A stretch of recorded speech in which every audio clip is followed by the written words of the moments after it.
There it is. All right. Yeah, baby, we live.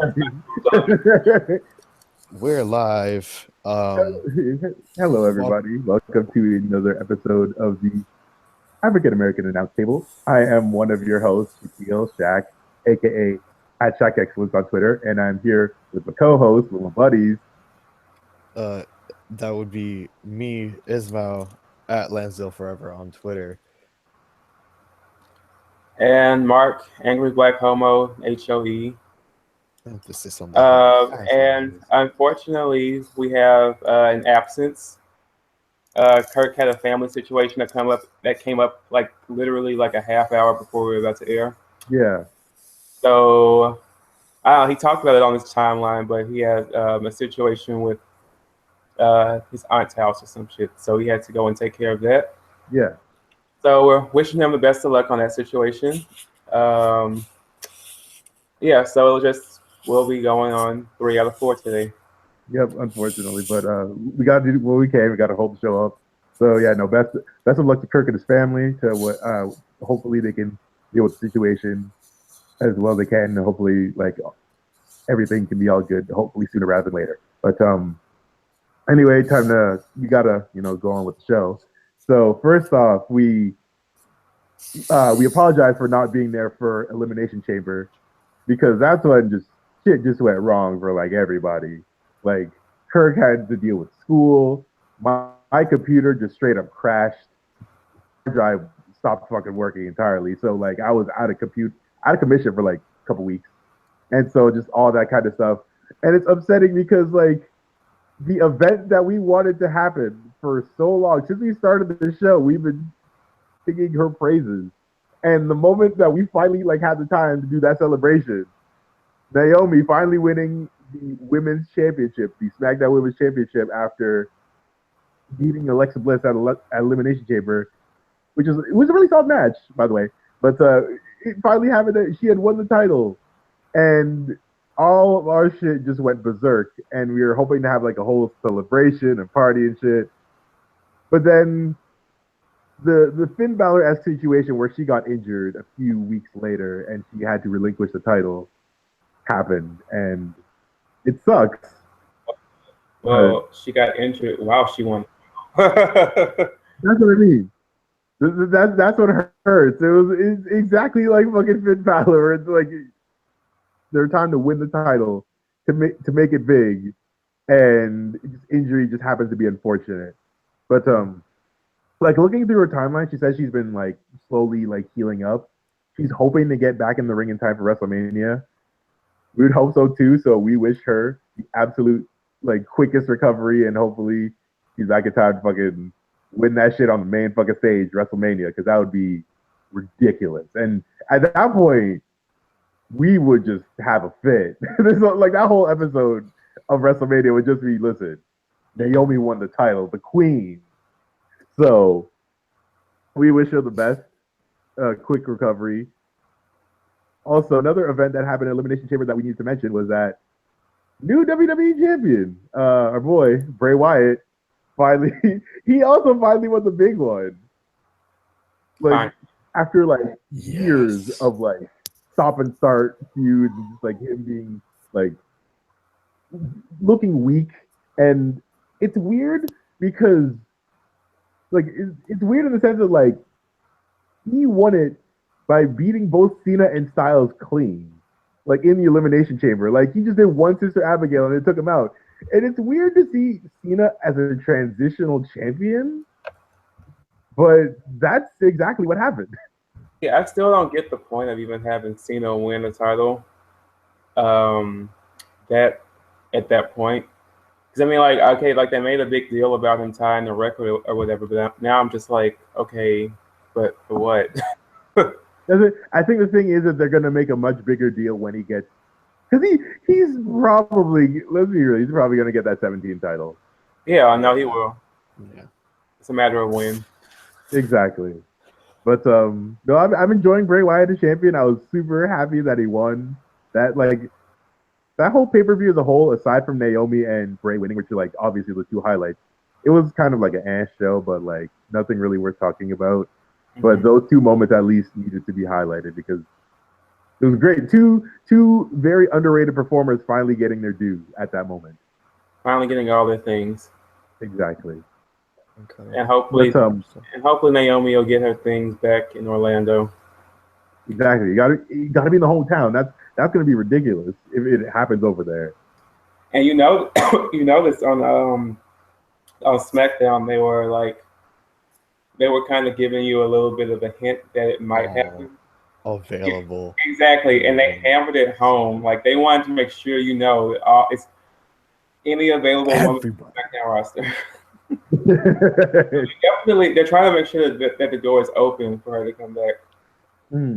Of course. Oh, absolutely. It's a smart move because I'm just saying. Mm-hmm. Naomi winning the big one in Orlando at Mania while me and Shaq are there. By the way. Yep. Oh, yeah. Hey, yeah, big news. Me and Ismail are going to be at Mania. It's going to be awesome. So if you guys are there, listen, hit us up on Twitter. Hit us up on our social medias and let us know. Or if you see us there, say hey, say what's up. Okay, It'll be awesome. It'll be amazing.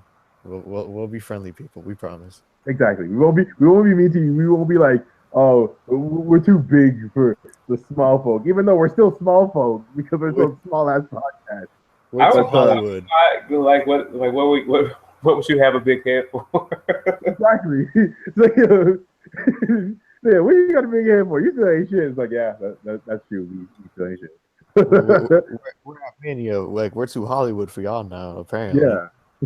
Y'all broke boys, even though we ain't getting nobody. We're not even getting paid for this. I'm just trying to get y'all down to New Orleans next year. I'm trying so hard for that to be a thing. It'll happen. Unfortunately, this year will just be myself and Shaq at Mania, but hopefully next Mania in New Orleans it shall be the entire African American announce table and maybe the lovely Source Dumal as well. Yeah, she's trying. Yes, it help you also. Listen, that'd be all of it. We'll be sneaking ish into all of the bars.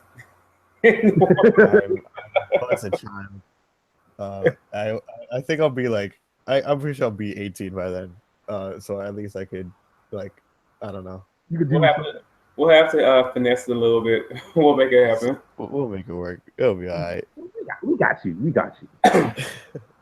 Before we move on to the Fastlane recap, I got to move on to our little thing we like to go Ishmael's Indie Corner. So, Ishmael, what you got? Oh, boy. It's back. It's better than ever. The always miraculous Indie Corner. First, I just want to mention, completely unrelated, as I put on this fuck Trump hat. I have a thread ongoing on Twitter where I post the same GIF of Donald Trump receiving the Stone Cold Stunner at WrestleMania 22 over and over again, once a day, every day, for as long as he's president.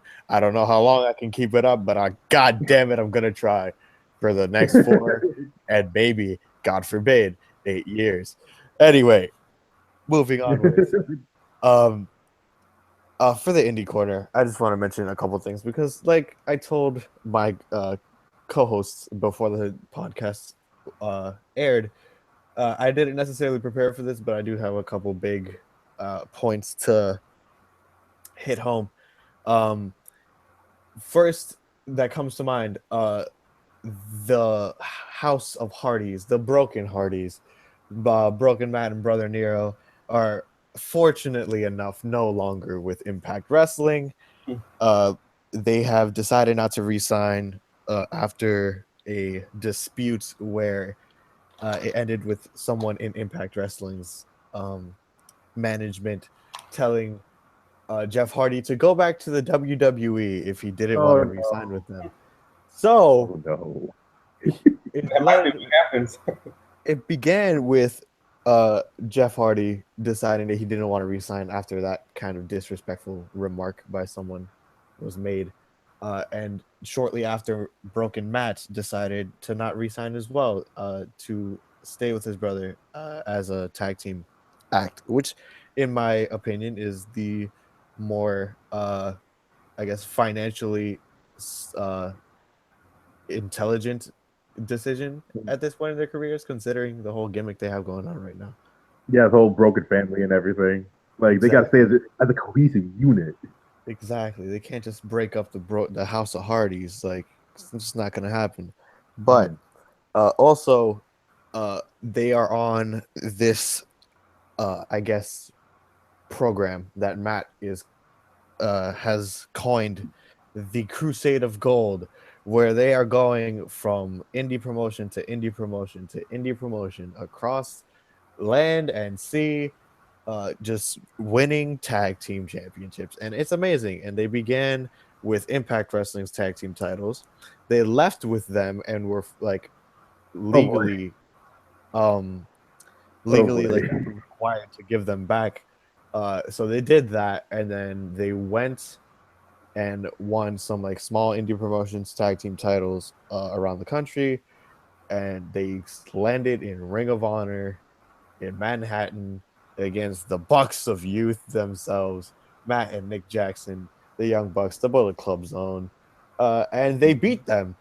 The Young Bucks lost the Ring of Honor tag team championships to Broken Matt Hardy and Brother Nero, and now, just after the Gorillas of Destiny lost the IWGP Heavyweight Tag Team titles, Matt and Jeff both tweeted at the new champions, who I'm not entirely sure who they are, so don't crucify me, that they quote unquote see their gold and are coming for it. He's also made similar remarks to American Alpha and the club, the Good Brothers themselves.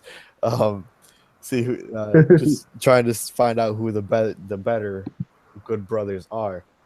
In other indie wrestling news, Lucha Underground is making its way to Netflix, seasons 1 and 2 very soon. Hey, finally, I can actually catch up now. That yeah, way, I've been saying I was gonna watch Lucha Underground, and it just hasn't happened yet. But So good. It's so I good. feel like I've been on a Netflix kick lately, so the timing's good. I feel like its move to Netflix is a smart, I guess, business decision, because El Rey Network isn't necessarily accessible to a lot of wrestling fans. Like I Hell no. myself don't get it, so like I have to watch it on the internet. Like Canada ain't even got it. We ain't got it. Yeah, Canada doesn't even got it, so Shaq can't even watch Lucha like on TV. Literally, I have to watch it like online. And like just moving it, at least seasons 1 and 2, onto Netflix, or putting it on Netflix and still like airing it on El Rey Network, at least gives it some exposure to like even like non-wrestling fans might like tune in and watch it just out of curiosity and like become wrestling fans or become Lucha fans. Like that's, like, in my opinion, like the smartest thing they could have done, because a network deal might have just hindered like their product, considering how TNA worked out with Spike, and then they dropped Spike, and then now they're on Pop, and nobody gets Pop, and they don't get exposure. Like it's a give and take kind of thing with a network. So it's a lot smarter for them to have a like their own, like, I guess, product on Netflix to for people to watch. Other than that, there's Chris Hero, also known as Cassius Ohno. He's back. He's better than ever. He's back in NXT. Cassius Ohno has returned after being fired or released. I was like, why? Yeah, why did he get let go the first time? How shall we say? Future endeavored. I have heard a couple things when he got fired the first time, and like one of them makes me want to not rate him, and then the other one's just like, wow, that's kind of shit. The first being that he was overheard making some racist remarks. Oh no. Which is almost inevitable. Which is, again, yeah, like Mark just finished saying, almost Come inevitable. on now. But like I've researched that whole claim, and like I haven't found too much like solid evidence to support that actually happened. Yeah. And I'm saying that as completely unbiased as possible, because I love Chris Hero. But just like from a, I guess, non-tolerant person of racism and bigotry, there just isn't that many, like, I guess, solid pieces of evidence to support the fact that Chris Hero made some racist remarks to get him fired. The more likely of the two being that he was told that he was too fat, also like he had too much weight on him to for like to be the guy, or like, you know, like to be marketable, I guess.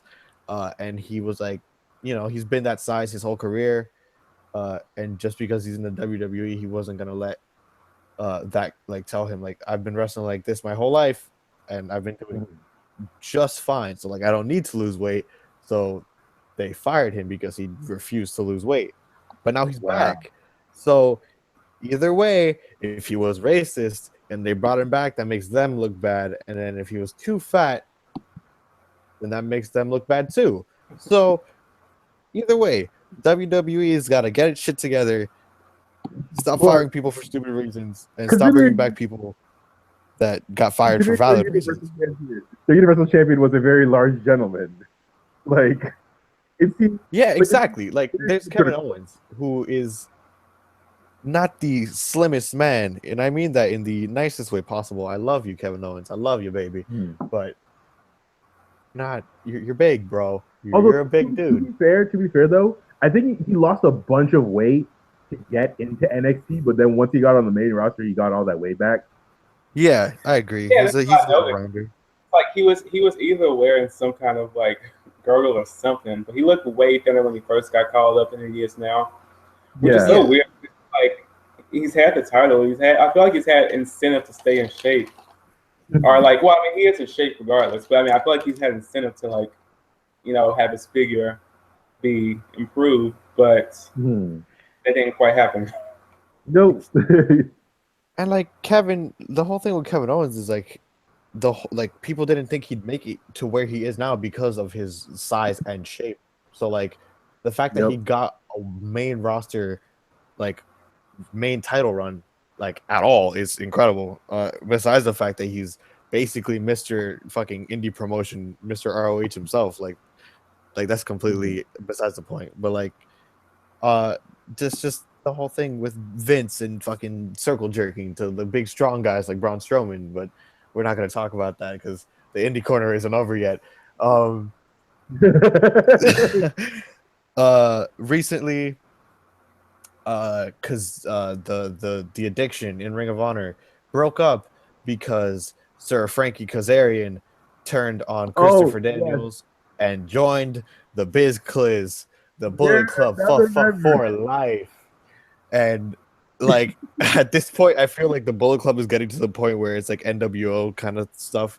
Dangerously close to like NWO. They like, which I am very much aware that the Bullet Club is literally the NWO, and I get that.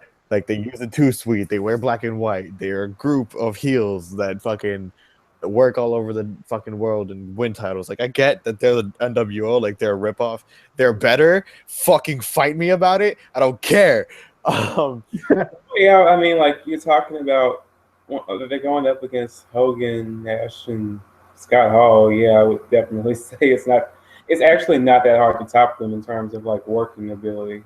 Exactly. Like the whole NWO thing was so like, it's so gas now because like it was so unorthodox back then to do that, but like then the Nexus happened and like the Straight Edge Society, like that kind of stuff. Those kind of stables existed within the time that the Bullet like between the NWO and the Bullet Club, those stables existed. So now the NWO like in turn looks like regular, like I guess by today's standards, and the Bullet Club does it better because they're better athletes, they're better wrestlers, they're better talkers, they're better fucking entertainers, they're better everything. I don't care. I mean, granted, I wasn't alive when the NWO was a thing, so I can't necessarily say, like, I guess that's just like the youth in me saying that the NWO is not shit compared to the Bullet Club. The reason the Bullet Club blew up the way it did is because in Japan, They never had a shit like that before, like the Bullet Club showed up. Like Exactly. they didn't have like a full-on stable of like assholes just beating up people like American wrestling. They didn't really do that much.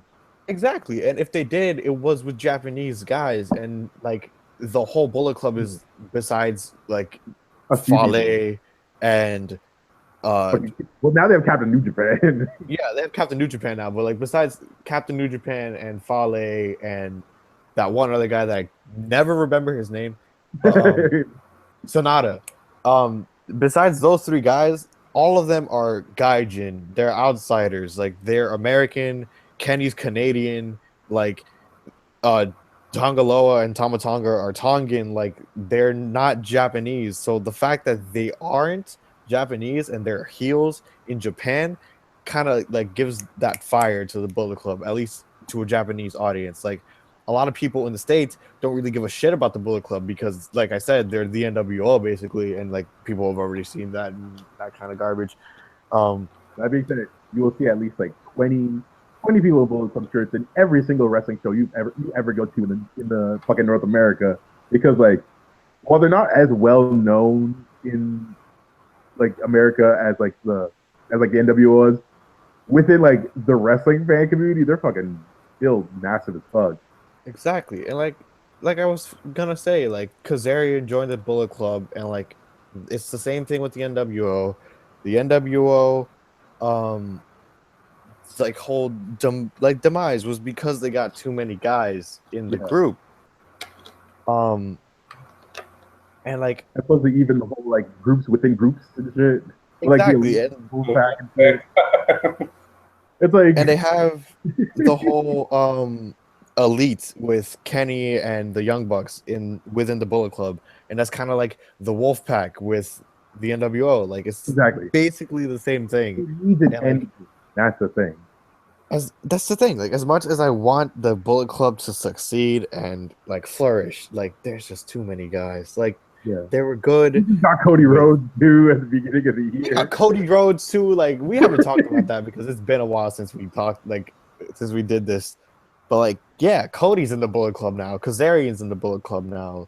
Fucking Adam Cole's in the Bullet Club. Like all these people are in the Bullet Club, and like, it's just it's blowing up like a little too quickly, a little too much, a little too fast. Like, it needs to slow down because at some point it's gonna lose its novelty if everybody's in the fucking Bullet Club. Like, okay, listen, we got Jeff Jarrett in the damn Bullet Club. At that point, it should have stopped. That's when it should have stopped. Like it should have stopped with right until the wheels fall off. Yeah, it should have. I think it should have stopped honestly with Adam Cole, or like if not Cole, then Cody, because Cody is like the WWE guy. Like that's the last thing they needed was the WWE guy, and now he's there. Like they have the Young Bucks who are in TNA. They have Kenny who's been all over the world. In like Dragon Gate, Evolve, fucking Rev Pro, like all this stuff, and they have like the fucking Gorillas of Destiny. They've been in New Japan. They have, they added Adam Cole. He's Mr. Ring of Honor, and then now they have Cody, who's their like WWE slice. You know where it ends. I can tell you where it ends. Where's James Ellsworth in the Bullet Club. That's what everybody's like. Nah, I finished. If that happens, that would be the kiss of death. I promise you, if James Ellsworth joins the Bullet Club in my lifetime, and this podcast still exists, I will hang myself on the street. Maybe don't do that. Don't do that. Don't do that. You never know. There is something very wrong with this planet if James Ellsworth is playing the Bullet Club. There is something wrong with this planet, though. We know this. You remember when Dennis Rodman was in the NWO? Oh my God. Christ almighty on the cross. But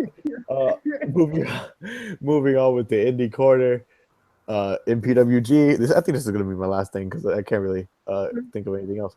But PWG. Oh yeah, I can actually. PWG.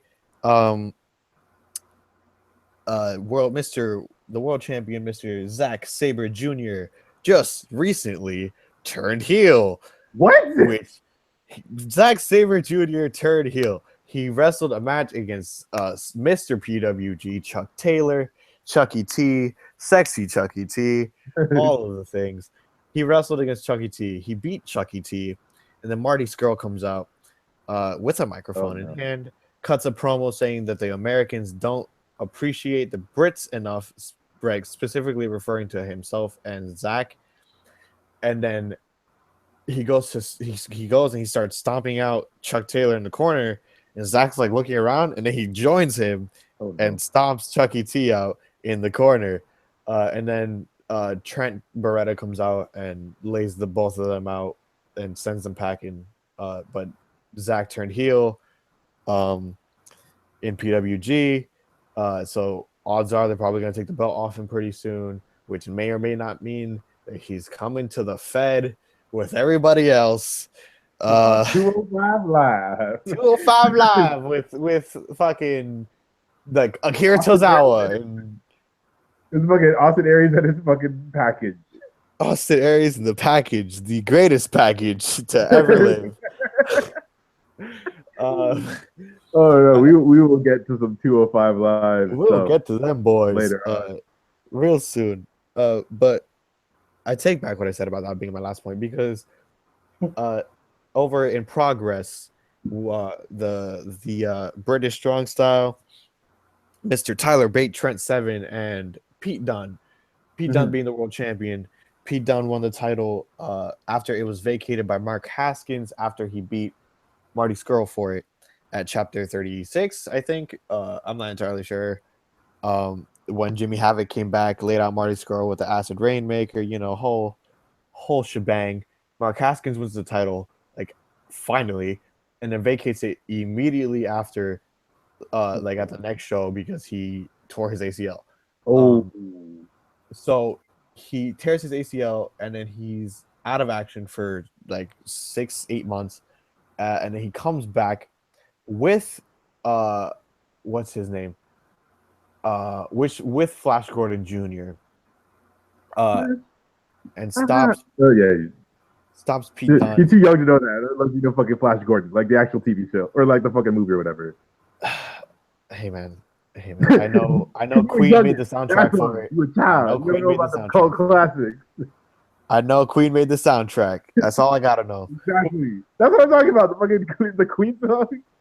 And so yeah, Mark Haskins comes back, stops Pete Dunne from like absolutely destroying Jimmy Havoc. Says that if British Strong Style wants a war, then they got one. And he's, I think, set to take on Pete Dunne for the title in Orlando WrestleMania weekend. And I kind of want to go see that, and I might, but we'll see what happens with all that. Whole weekend is gonna be a mess. Like there's so much wrestling shit going on.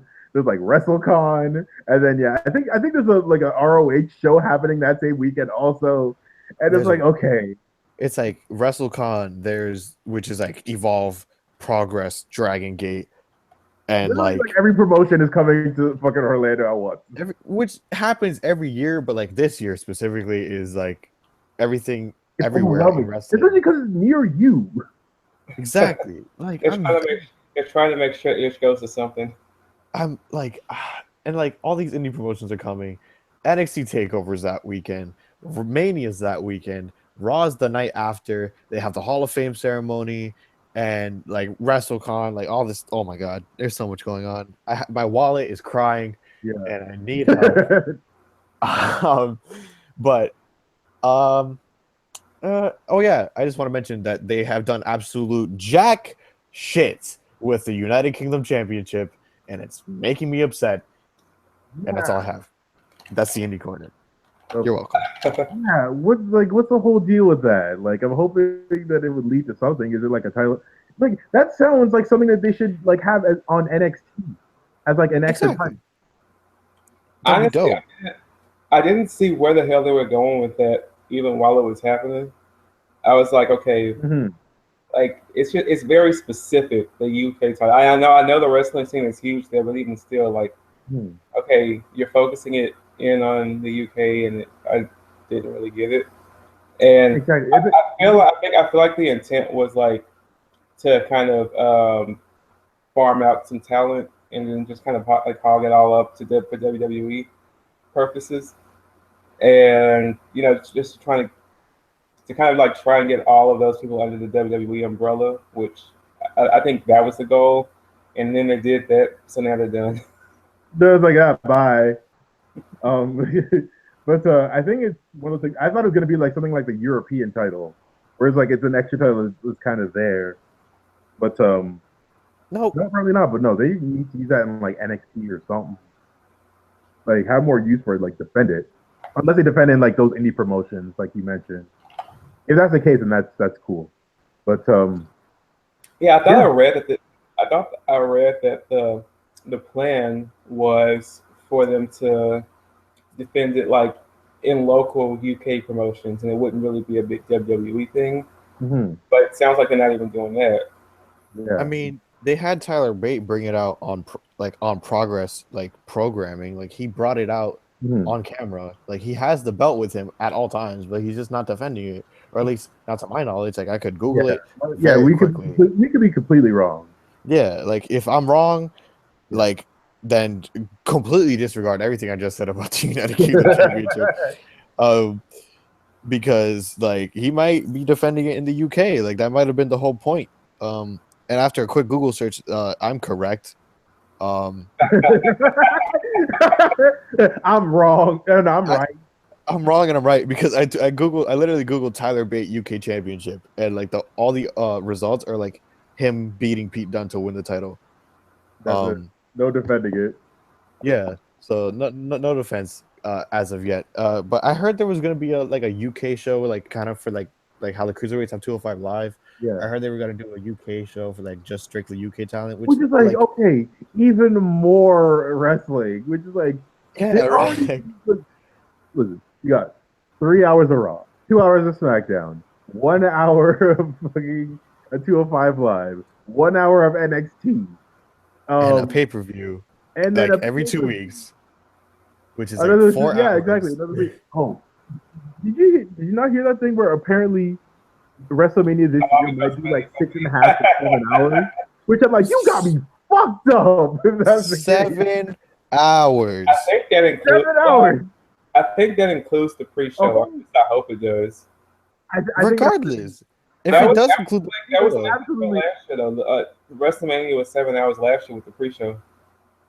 Yeah. Still, the fact that Mania is like me. I'm not about to sit in one place for 7 hours. I mean, like the fact for me, I would be like, okay, I'm just gonna go. Like, I wouldn't be so pressed about getting there on time. Just no. They're gonna to get in, to get through the box office, and then get to your seat.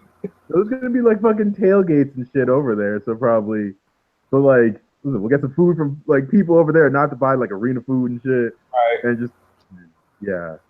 I wouldn't even rush to get over to the I wouldn't even rush to get into the stadium to my seat. Just exactly. Yeah. If anything, like no, not even worth it. But anyway, moving on to the main part of our show, which is talking about Fastlane. And also, every single time they mention the word fucking Fastlane, you got a stupid fucking engine revving every single time. It's like, hey, it's WWE Fastlane. It's like, why? Kevin Dunn. Kevin Dunn. You special soul. Anyway, first up was the pre-show, which was Rich Swann and Akira Tozawa versus Brian Kendrick and Noam Dar, accompanied by the beautiful Alicia Fox. And everybody does that. It's never not funny. I'll be honest. At first, I thought the whole Noam being Noam Dar. The whole him being obsessed with Alicia while she was with what's his name, Cedric. He's a non-factor now. I thought that was super creepy and gross. And then they put her with him, and now it's amazing. And that's like the only thing I care about. With the cruiserweights, not including the title feud with Yeah, I was Aries. about to say they're finally doing something that's actually interesting with the cruiserweights. You can't tell when you're not interested. Exactly. Never But that. anyway, as for the first match, Akira Tozawa and Swan versus Kenta Guitar. It was a decent little fast-paced matchup. But basically very quick pace. The whole kind of build is mainly towards a rivalry between Tozawa and Kendrick, because Kendrick is doing the whole like, oh, Tozawa's doing like I'm gonna be his mentor, and so like, even though Tozawa doesn't really seem like he wants anything to do with Kendrick, he's just happy just like wrestling and screaming, and I'm kind of happy that kind of got over, him constantly fucking yelling, because like that was always something that was just hilarious to me, but just a decent little quick phase matchup. Swan and Tozawa won after Rich Swann did a Phoenix Splash on Noam Dar and beat him in 925. But it was a decent little matchup. Did you guys watch it at all, the pre-show? I did. I didn't catch the pre-show. I was in a meeting. In fact, I missed half the show. Oh yeah, that's true. That's true. Hey, Ismail, what do you think? I watched it. It's not really like a memorable match, and I don't think it's meant to be since it's on the pre-show. But I remember specifically tweeting, that I hadn't the Phoenix Splash. I hadn't seen a quite clean Phoenix Splash be hit in the WWE yet, because Seth does it all the time, but either he misses and rolls through, or he hits it once on John Cena and like headbutts his crotch. But like besides the point, Seth Rollins, Rich Swann kind of sloppy. Like I want that to be his finish, but I want him to get better at it. But that's besides the point. Rich Swann hit one off the second rope. Was it off the second rope? I think it was off the second rope. It was, I believe. Okay, yeah. He hits one off the second rope on Noam Dar, and like it was all right, but like he kind of didn't connect as well as I wanted him to. It's a cool move. Like it's literally like a fucking 180 450. Like it's amazing, and I want it to be amazing, but just nobody yet, we'll get to that, has made it look too well. But we'll get to the exception in a bit. But it was a decent little thing. It wasn't really memorable, but it was good for what it was. Just that, it was a thing that happened. Yeah. Anyway, first up in like the main card, the first match was Samoa Joe versus Sami Zayn, and throughout the whole match, Joe was just dominant as fuck. He got to showcase a little bit of his like submission skills. Like there was one point where like he was just giving kicks to Sami Zayn, and then at one point Sami caught the leg, but he quickly, like super quickly, turned into a fucking knee bar, and that was really impressive. I'm glad that Sami Zayn still looked credible. Like he still looked like he took all of fucking Joe's like hits and shit and still kept going. And one thing I'm sick of is fucking, I keep falling for it whenever he's under a bomb. He has never won a match with it, but he still does it, and I still fall for it. I'm like, oh, he can finally do it. No, never. And at the end of it, Joe won. He reversed. What happened was that Zayn went for a haluva kick. Joe dodged it in reverse and turned into a Kakira clutch and made Zayn pass out, giving him the submission victory at 9:45. It was a solid match. It was a good one. It wasn't like top of the line between the two of them, but for what it was a good way to showcase Samoa Joe's like skills and his like efficiency and like submission maneuvers to like the main roster, because like they've only been exposed to him for like a good month or so. Yeah. So, I think it was a good showcase for him, and Sami Zayn still looks good. He still seems like very much the underdog. So I thought it was all right. Ish, what'd you think? I enjoyed the match. My thing is like, as I am assuming everyone who watches this podcast regularly knows by now, I am quite the indie wrestling connoisseur. Yes. So we just gave you a damn corner. Seeing as Samoa Joe and Sami Zayn, also known as El Generico, shout out to the boy in Mexico at the orphanage. Seeing a Sami Zayn and Samoa Joe match on WWE pay-per-view, like it's got to be surreal, right? Yeah, like it is because like I would have never expected like either of them, much less Joe, to get to that point. But I guess I expected more. Even so, like just knowing who they are and what they're capable of, and like at this point, a lot of like casual wrestling fans know Sammy's damn well capable of putting on a good match, a la Kevin Owens at Battleground. So I guess I mean it was a good match. Like I'm not gonna lie, but I guess I just expected it to be better considering those two names and like their talent. And I feel like I think the point was to establish Joe for one. Yeah. And also like this is their first time having a match, and I think like they know like okay, this is like a little off ramp or a little off month pay-per-view, so we're not gonna like throw the whole kitchen sink at this match, right? So yeah. I think we were just like we're gonna give you something serviceable to establish the newly called up Samoa Joe, and we're not gonna kill Sammy too much in this match. Yeah. So so I think I think that was the goal, to just kind of establish Joe and then just give him something, because I feel like they'll probably cross paths again later, and then it'll actually be like something really solid. Like I agree with Mark when he says that the match was most likely to establish Joe being dominant because like he's on this quote unquote destroyer gimmick, which I think is kind of forced if you ask me. I feel like Samoan submission. I don't like that name. Like, I feel like Samoan submission machine works just fine for him, but like the name, it's so bland. Yeah, like the destroyer. Like okay, yeah, like what? That's actually like 90s WCW. Exactly. Like you know what else is in the fucking destroyer? The fucking like that weird giant metal thing at the end of the first Thor movie, and that shit was bland as fuck also. Oh god. And like I guess like Joe's whole like run right now is like to be like to hurt people, quote unquote Samoa Joe, and to like just win matches and like do what he has to do and get out of there. Kind of like Brock's whole thing and Kevin Owens is like prize fighter kind of thing.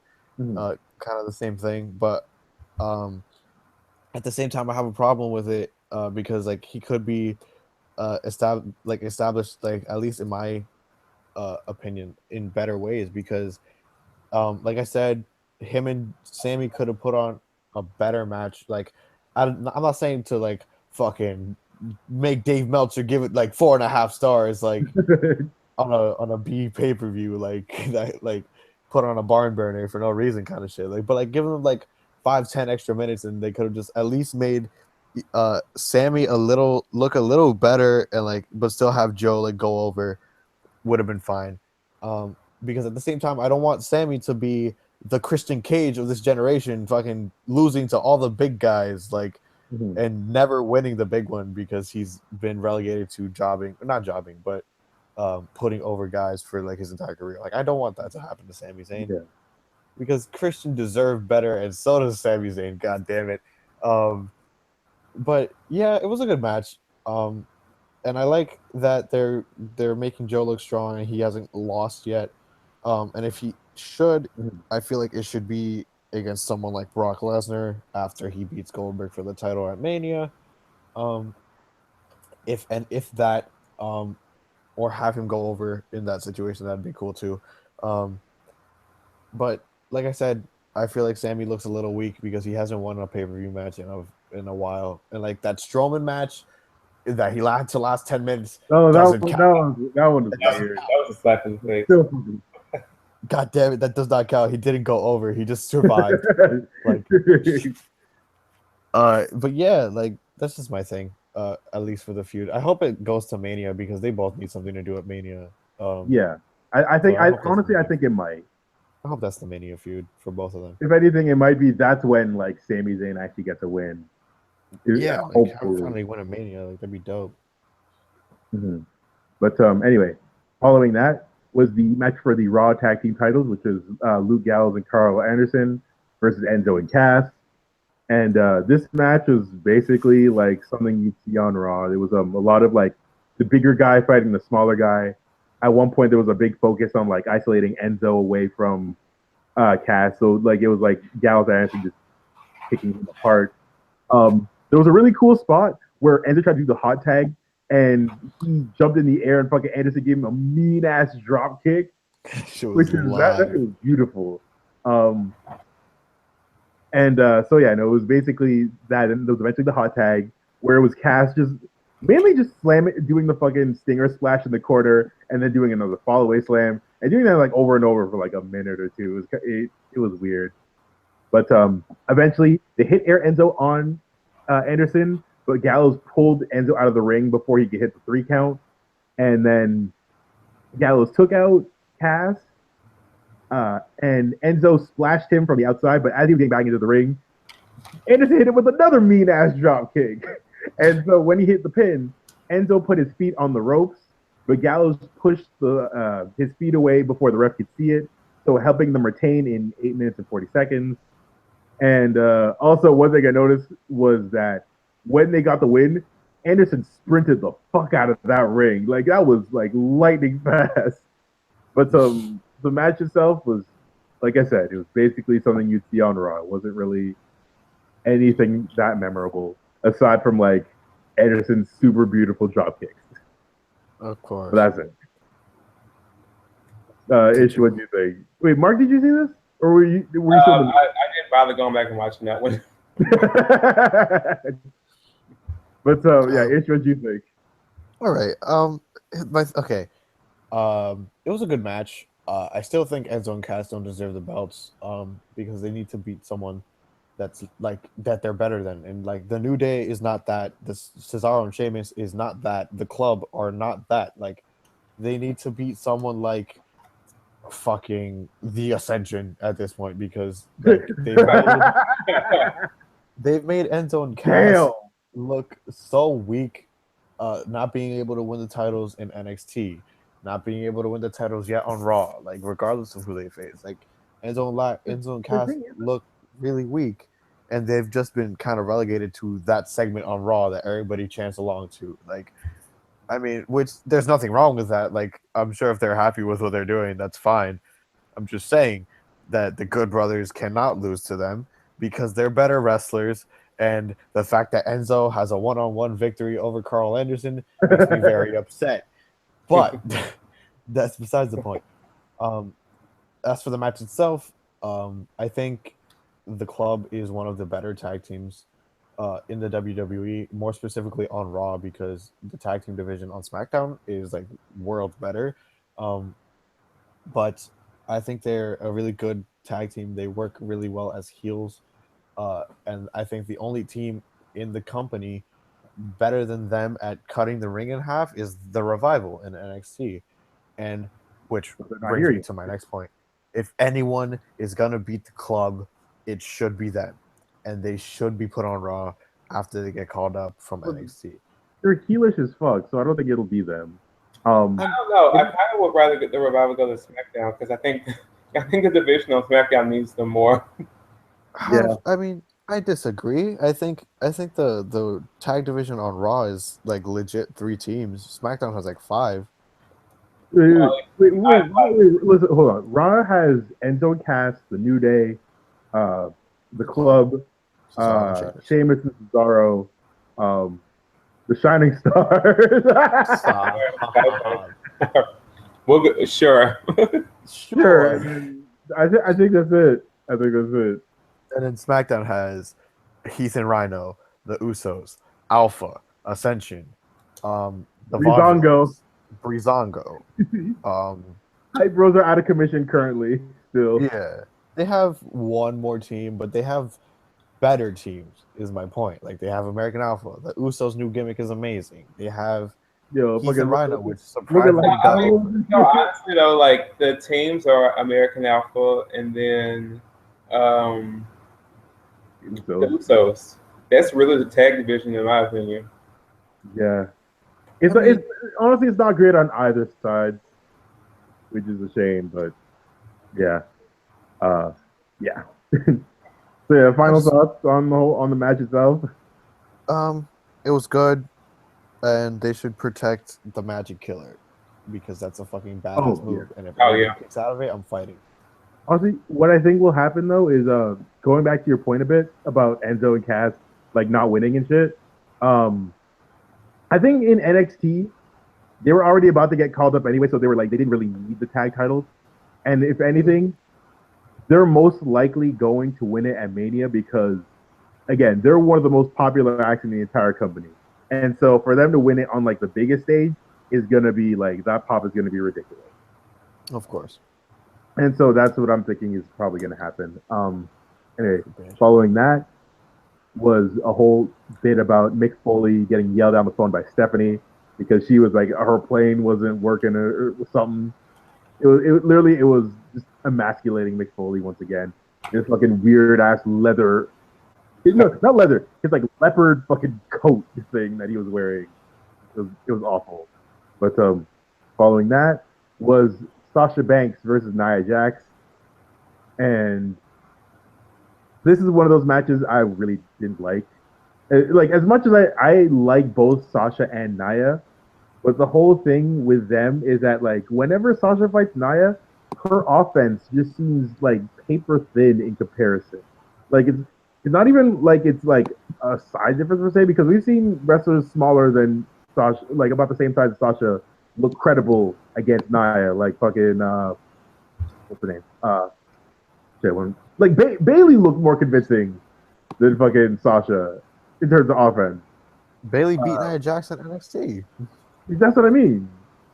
Well, part of the her offense looked more impactful. And so after like Sasha got her ass beat mostly by Nia, there was a few attempts at a bank statement which didn't work out. Eventually Sasha wins in a roll up in 8 minutes and 15 seconds. But just that match as a whole, there's really nothing too memorable because I didn't really care for the match. I think they're also trying to build up like how Nia Jax is like kind of unstoppable. We've seen her lose before, but I think this is like her first singles loss on pay-per-view. But at the same time, we've seen her lose enough times to where it's kind of like it isn't as big as it was, but it didn't really make her look that good. Well, I thought it was weird because like why would they make a big deal about her like her streak on pay-per-views just to have her drop it right then and there on the fucking B show? Yeah. I'm like, and then like, because I also read a rumor that the plan was actually for Sasha to lose. Like she was supposed, I think like she was supposed to grab the ropes, but they were too far, so she just ended up bridging. Okay. So I felt like if that was the finish that they were going to go with, that would have made a lot more sense. And I feel like okay, so that makes sense. Yeah. Yeah, I feel like it would have been worth it to have like to call an audible or something and have Nia kick out and then have him do it again, because I think that would have made a big difference. Because I'm like, it just, I don't know, the way they did it, it didn't make any sense for the story. And then when you see like what happened the next night, like they're planting seeds of something to happen with Sasha. So I'm like, if that's the way they're gonna go, then the way that they ended up with, booking the match just didn't make much sense to me. But I mean, it was okay.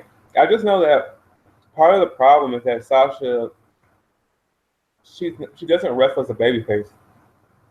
Like she's a heel when she worked as a heel, and she's been trying to work as a babyface for the last year, and it has mixed results. But like, she's a heel, and that's how she works. Yeah, too. Because like if you look at like her work, like while her work is in the main roster has been very solid. But, like everyone can attest to that. But, like in comparison to like her run on NXT, which is like fucking godly, like it doesn't really like match up well. So I think she needs to go back to like the heel Sasha that she was in NXT. But, I'm just waiting for the heel turn. Ish, what do you think? For the Nia match? Yeah. I understand that they're trying to establish Nia Jax as like the big dominant heel woman on Raw, which is cool. But what's the point if they're not going to put the belt on her and like they're not going to have her go over Charlotte? We know that they're not. They already had her beat Sasha, but what's the point because Sasha's not the champion? Like the whole thing with the women's roster on both shows is that you can't like garner interest in feuds that don't involve the title because it's not like fucking shoot me down. Shall I be wrong? Like, no one in a casual audience cares about the women enough to care about feuds that don't involve the belt because, like, there's no like progression. There's no like continuity. Continuity is that the word I'm looking for? Like they don't know how to book the women. They don't know how to book the women in the division outside of the title. Exactly. Like that's my point. And like I feel so well, actually, I feel like SmackDown does it better because they've had Nikki Bella feuding for the last few months, like, and she's been well away from the title the whole time. And the feuds have actually been like, I mean, granted, she had the same feud with Natalia that she did it with Carmella. Yeah, that's true. Yeah, the exact same material. But the point is that the feuds actually did work and they got over. So like, they managed to like on SmackDown. And also you had Mickie James and Alexa Bliss. No, Nikki and Becky. So yeah, and that feud was like it could have been better, but it was decent. But like, I feel like SmackDown did an okay job of like giving all of the women things to do that were like compelling feuds that were away from the title. And now that they're all kind of dovetailing back and they're going back into the feuding for the belt, now it all kind of works. Whereas on Raw, it's like if you're not actually in the title feud, then things are kind of for you.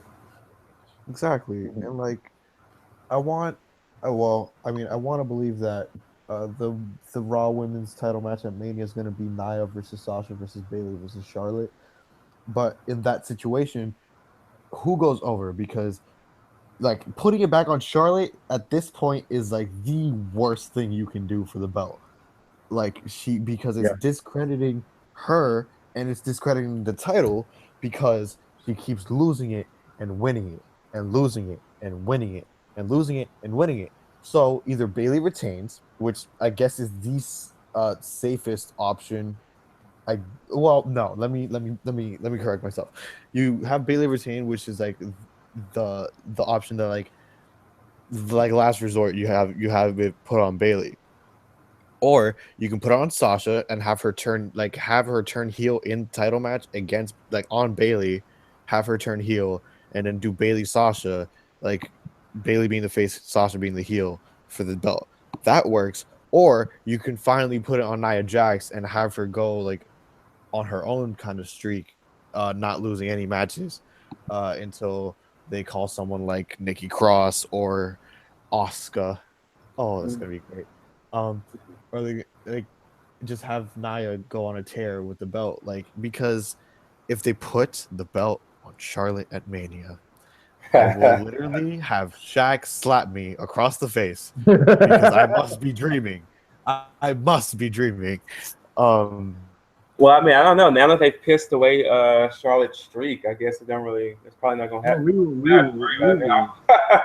will get into that. oh yeah. Oh joy to the world.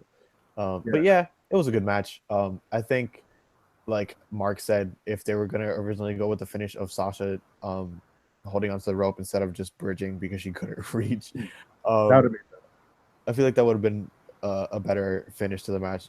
Just kind of set up Sasha like playing dirty, like set up that heel turn at Mania kind of thing, you know.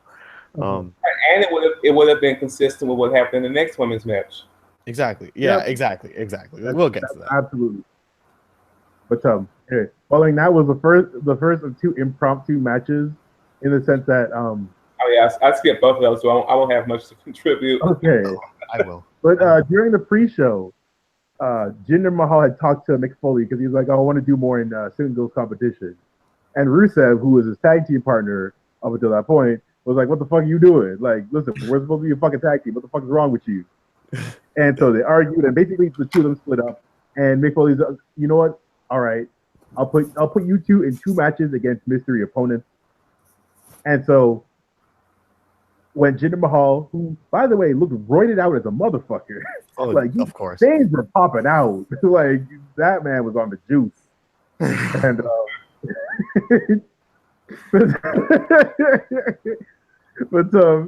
he went out, and him and Rusev kept arguing, and then they started fighting, and Jinder actually got the upper hand when he hit Rusev in the face with his knee, and he was waiting for his opponent, and his opponent ended up being Cesaro. And by the way, that Cesaro Sheamus edges, now that they do the whole combined thing, one of my favorite edges in the fucking WWE because it looks so cool. Like the way they put, like once those lights kick on for Sheamus, and both of them are just doing the stretched out arms, it looks so fucking dope. Oh man! But anyways, throughout the match, which happened, the match was like a weird back and forth, which lasted a lot longer than I thought. But hey, it gives a showcase to what Jinder can actually do. But anyway, Rusev got up from the attack from earlier. As he was getting back to the table, Jinder Mahal got pissed and distracted, and Cesaro beat him with a pop-up uppercut in 820.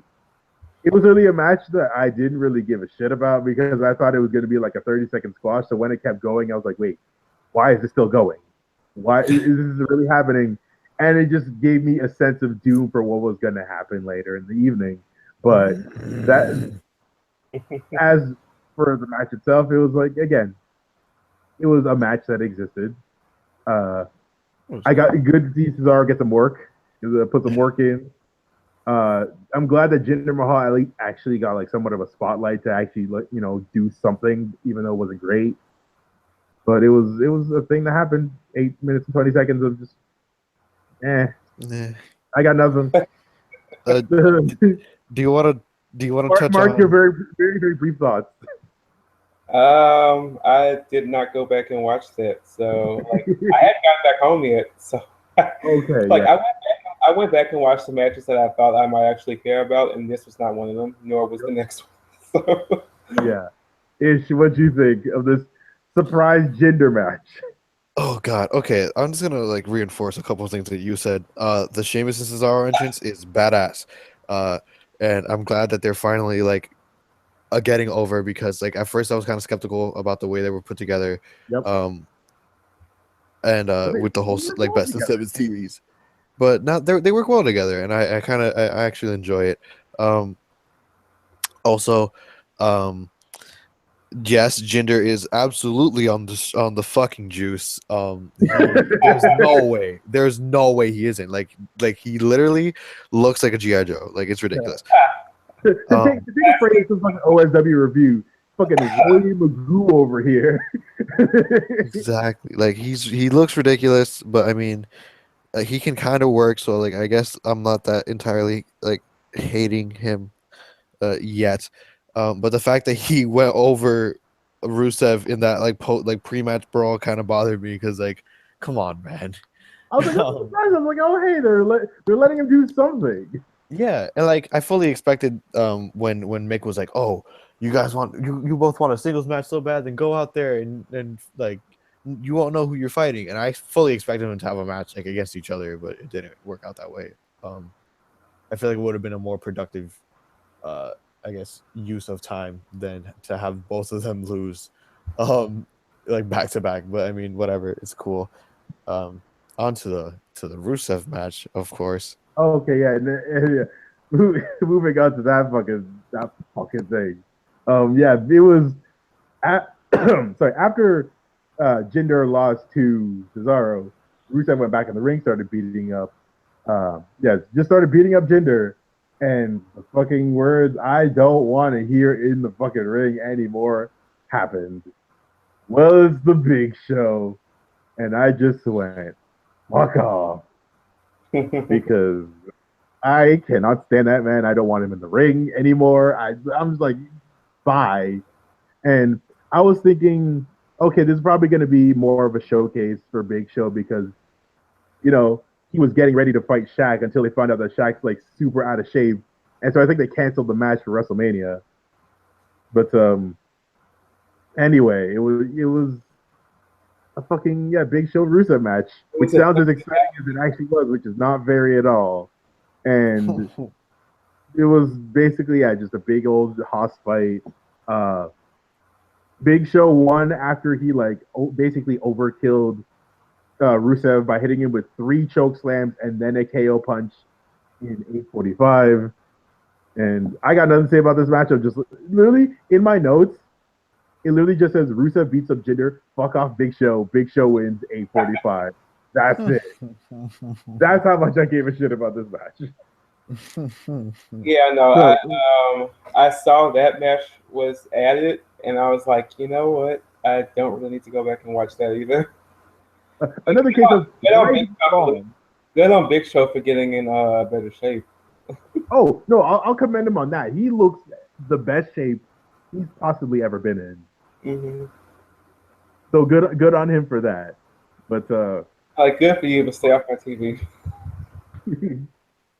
But Ish, do you have any kinder words to say about this than I do? Because I'm just like, fuck this match. All right. Oh yes. I don't have. I guess I have some kind words. I guess, not necessarily about the Big Show.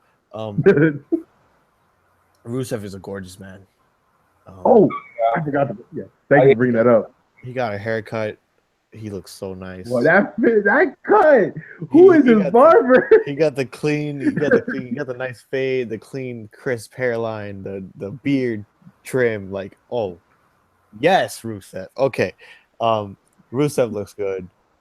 Big Show's in, like, I reinforce this every time I say or I talk about him or I see him. He's in a lot better shape than he has been since he fucking debuted. Like, he looks amazing. He's fucking wrestling better. Like, I'm actually not sleeping when I see Big Show on my television anymore. Like, neither is he. Neither is he. Exactly. Like, it's amazing. It was a decent match. Like, it was a throwaway match, obviously, but for what it wasn't bad. Like, unlike the previous one, like in the Jinder versus Cesaro case, like, I'm glad that at least Cesaro got a W, but like in this case, like with Rusev and Big Show, like either way, like it wasn't gonna help either guy. So like, I mean, I guess it was a thing that happened. I did like the bit where Rusev super kicked him 3 times and then he pinned him and he kicked out and he was like 3 kicks, 3 Machka kicks, and he was like freaking out. And I think it made Rusev like look weak and look strong in the same breath that he needed 3 choke slams and a KO punch in the corner to lose. Which, like I said, like in this kind of match, doesn't really matter to make him look strong or weak, like because it's just a throwaway. So like, who cares? But I mean, I don't know. I appreciate the little things. I think Rusev should have won, but I think they're setting up Big Show to do something on Mania because, like Shaq said, rumor has it that they canceled the Shaq versus Big Show match because Shaq is like horrendously out of shape. So, which is like amazing because goddamn it, who wanted to see that shit? No. Yeah, I'm not exactly mourning the loss of that match. Exactly. Like Shaq came out in the Andre the Giant Battle Royal. I'll be right back. Designer. to Panda by Designer. Remember about that is that he showed up he came out to Panda right when that song was blowing up. Exactly. So I was like, what is happening? And I was like, at the same time, I was like, if that was me, I would have entered to the exact same song. So it was like, oh my god. And I would have fought the Big Show too. Yeah, no, makes sense. Shaquille O'Neal and Shaq are the same person. Ironically enough. Like Shaq came out and like Shaq, I'm also very out of shape. So I feel you, bro. My namesake. Bro, like Shaq, like Shaquille O'Neal came out at Mania to Panda by Designer. That's as much as I need to see of him for the next like 10 years wrestling wise. Like I could care less. So the fact that the Big Show match with him isn't happening anymore doesn't really bother me. I hope to give the Big Show something worthwhile to do. Maybe like make him look good in the Battle Royal, but lose in the end, I don't really care. Big Show is like on his last run anyway. Hopefully. As is other names like Kane, Taker, those kind of guys. Kane's been gone for a minute, thankfully. Yeah, Not completely. He was his like political career right now. yeah. I was just about to mention like he's in politics apparently. Mm. But Yeah, he's a like I'm pretty sure he's like a libertarian. yeah, Oh, he's good third job. party. Which is like I'm proud of him. But I like I mentioned like this is completely unrelated to the show.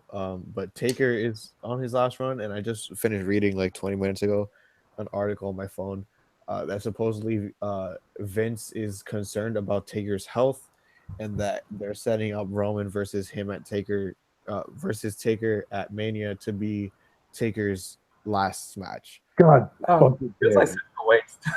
And I mean, like, even better, I'm gonna love seeing that main entrance, but like at the same time, it's like, oh no. even better, And I'm gonna be like, that's gonna be my like breaking point. even better, Roman's going over. So exactly, that's what I mean. It feels like such a waste for Undertaker's last match, but if that's what he wants to do, that's how he wants to go out. I mean, I always figured Taker would be the guy to go out on his back, like looking up at the lights, because he's just super old school, no pun intended.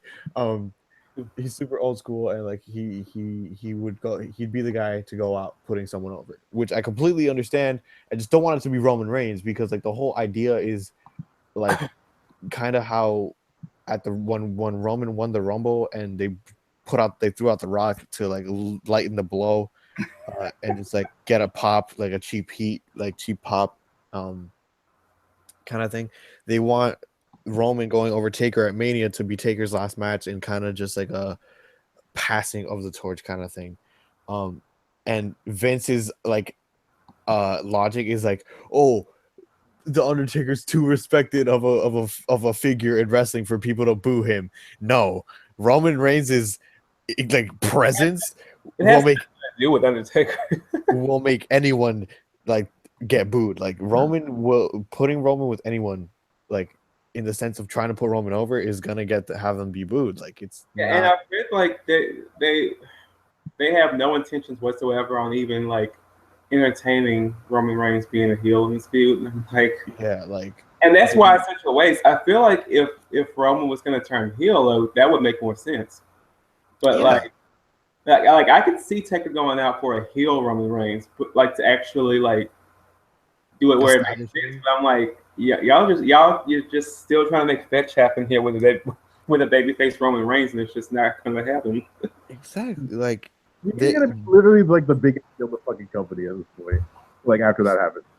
Like literally, they're gonna have Roman beat Taker clean at WrestleMania, and Undertaker's gonna stand up and shake his hand. That's literally what's gonna happen, and everyone's gonna boo the fuck out of that segment, and like, oh yeah, I'll absolutely be one of those people.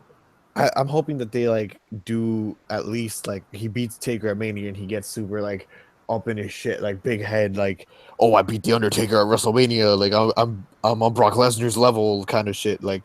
That makes too much sense. Yeah, it makes too much sense. Like Vince and company would never think that way. So I mean, there's here's to hoping, I guess. I mean, we'll get to Roman Reigns in a while. We'll get to that actually. Is that actually? Yeah, we'll get to that later. But anyway, next up is the cruiserweight title match between Neville and Jack Gallagher. And this is a very best match of the night. Yeah. First off, I am so happy that like the cruiserweights. This is the moment that clicked.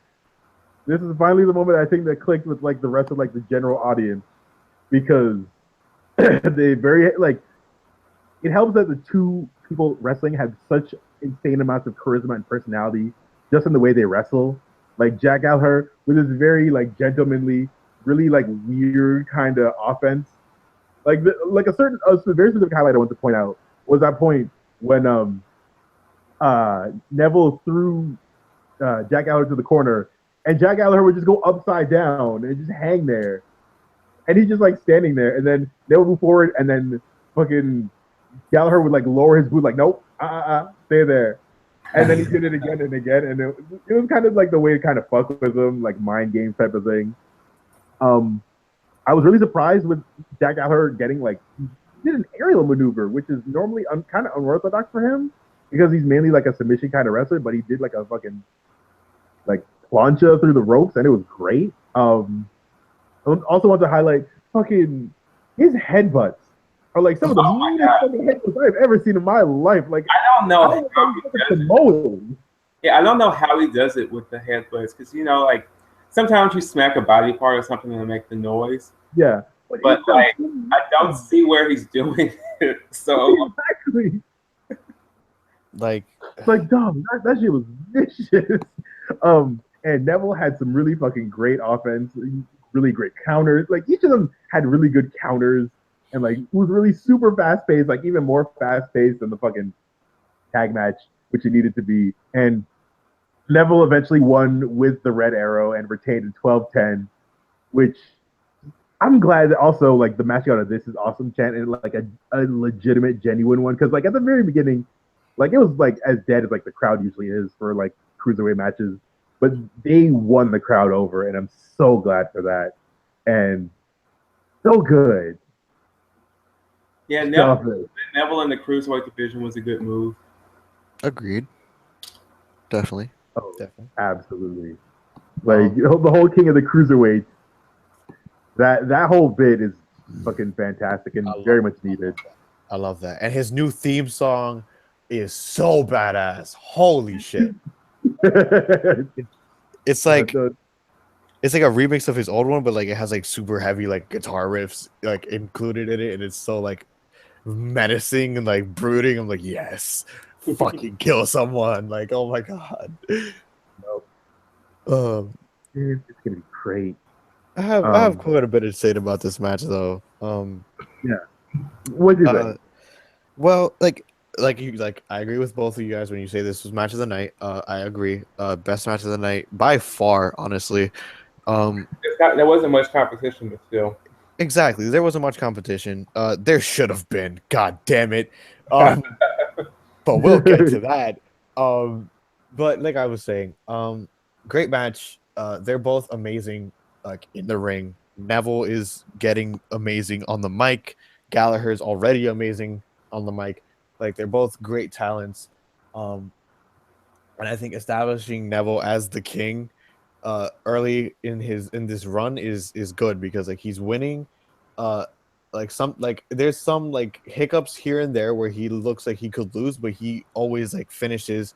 He always closes it out and wins like convincingly. Which I think is important, at least in the way that he's being booked, like as this heel, like dominant, like cocky kind of leader of the locker room, at least referring to the cruiserweights. Because I feel like if he were to lose or like in a Kevin Owens fashion, like weasel his way out of winning title matches would like damage his credibility. As for Jack Gallagher, like Shaq said, his offense is unique. It fits his character perfectly. Like he's zany, he's goofy, he's out of the ordinary. He's outside the box. Like he's perfect. Like there's no space in Gallagher's gimmick where he falters because he knows what he's doing.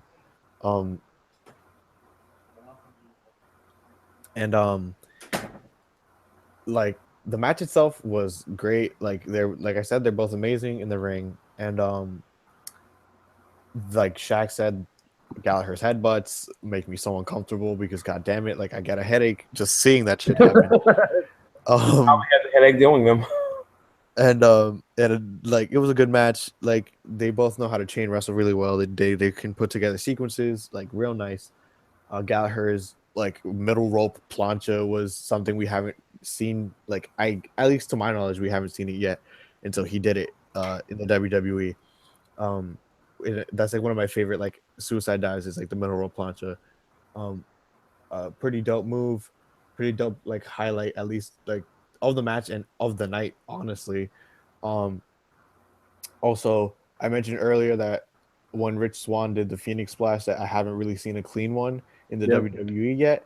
Neville did one, and it was flawless. It Oh was yeah, that was beautiful. actually perfect. It was beautiful. Now, which I mean, if anyone was gonna hit a clean Phoenix Splash, it would have been him.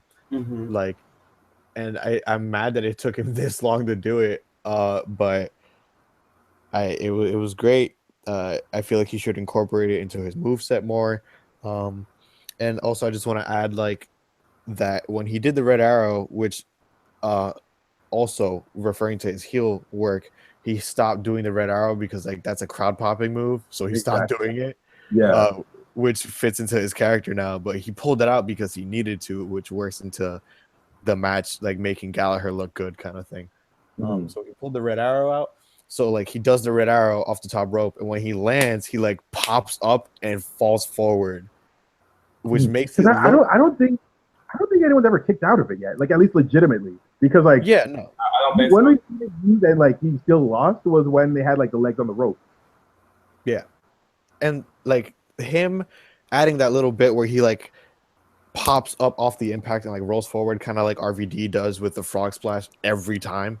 And he just like wriggles around, like grabbing his stomach, like selling it. That makes the move look better in the sense that it looks more painful. And like you can kind of ensure a victory that way.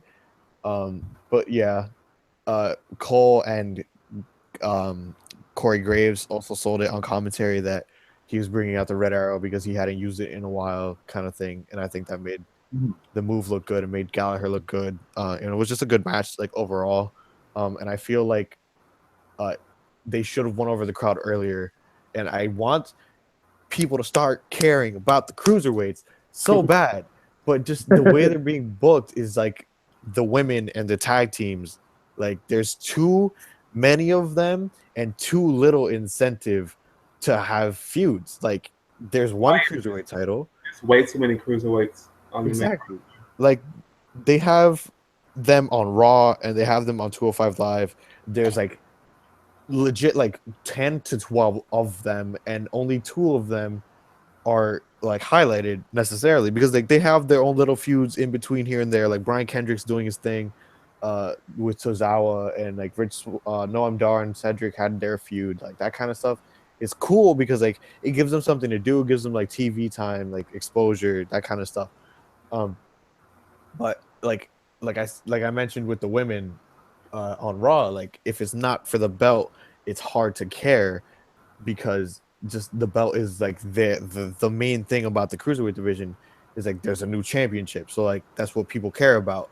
And it's like I feel like it hurts the division more now that Neville's making the cruiserweight title important. That hurts everybody else because now everybody's caring about the title and nobody's really paying attention or like being invested in the other cruiserweights. So like Neville's involvement in the cruiserweight division like has simultaneously boosted it in interest and like hurt it in other places, which I mean like happens. That's Neville though. I feel like that lack of interest was going to happen either way. Like it was already happening. So yeah, but I guess my point is like it could be like there's a good and a bad with Neville's whole run going on right now. And I just think they should have something like they should have like cruiserweight like tag titles or like I don't know something more because they need it, like they really do. Same thing with the women, but like you can't necessarily have women's tag titles. Like it's really hard to do a women's tag championship done right because like they tried doing it in TNA with the Knockouts tag team titles, and like I mean that was good for a while because they had like good heel stables and like very clear heel face dynamics, but it's just hard to do. But yeah, I don't think that would work as well. Yeah, mainly because the rosters are split up between Raw and SmackDown. Like if it was all one combined roster on one show, that would be different. But no, exactly. That's you only have like 6 or 7 women on each show, so exactly like in the end, that's the underlying issue with the women and the cruiserweights is that the roster's too thin. Like they need more guys, more women to be involved to actually do something and like have everybody have something to do, so like the title doesn't look like the only thing that's important, kind of thing. Mm-hmm. But besides the point, match was great. Match of the night, fuck yeah.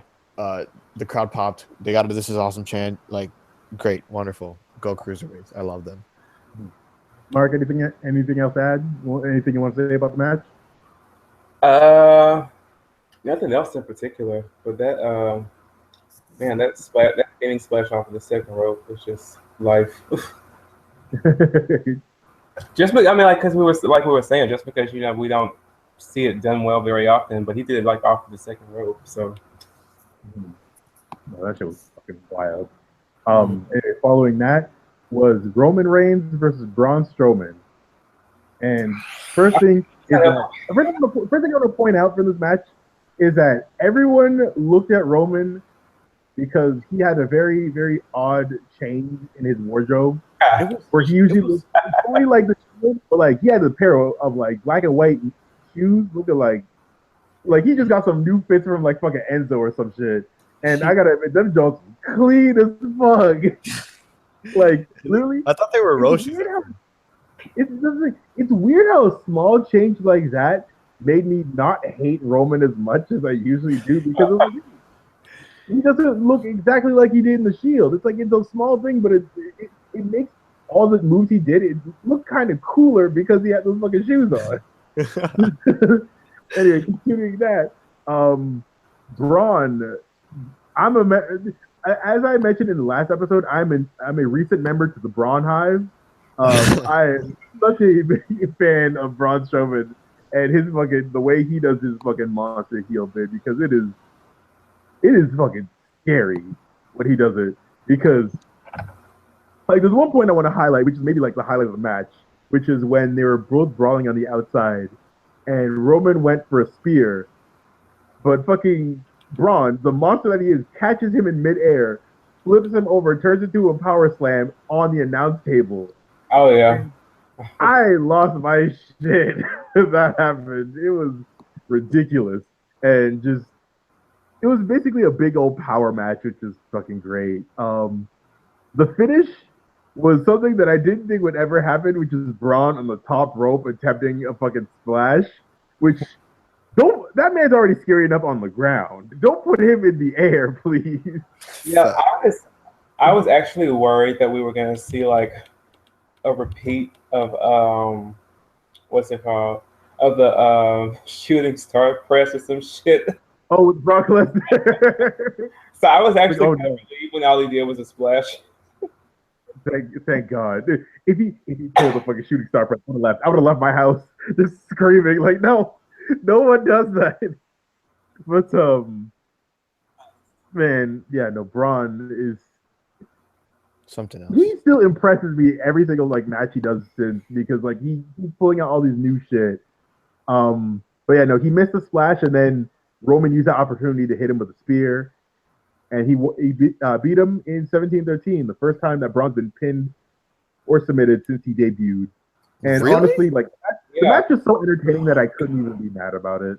But the thing is, it's another thing. It's a waste though. Like, yeah, that you bring up an interesting point. I think the reason why I consider it a problem is because like they hype up all of these stats. Like they talk about how much someone's undefeated, and like like she had like you haven't been defeated in like 16 pay-per-views, like you've never been pinned before or whatever. But then like so they make it a point to make a big deal about these stats, but then they go around, but then they turn around and waste it on a B pay-per-view, and two, like like they waste it in a way where that it doesn't really mean anything. Cause it's like, okay, you're doing it to get Roman Reigns over, but I'm like, nobody's cheering for this dude either way. So it's like, what does it mean? What are you wasting this dude's? What are you wasting his undefeated streak for? Doesn't make, like it's a waste.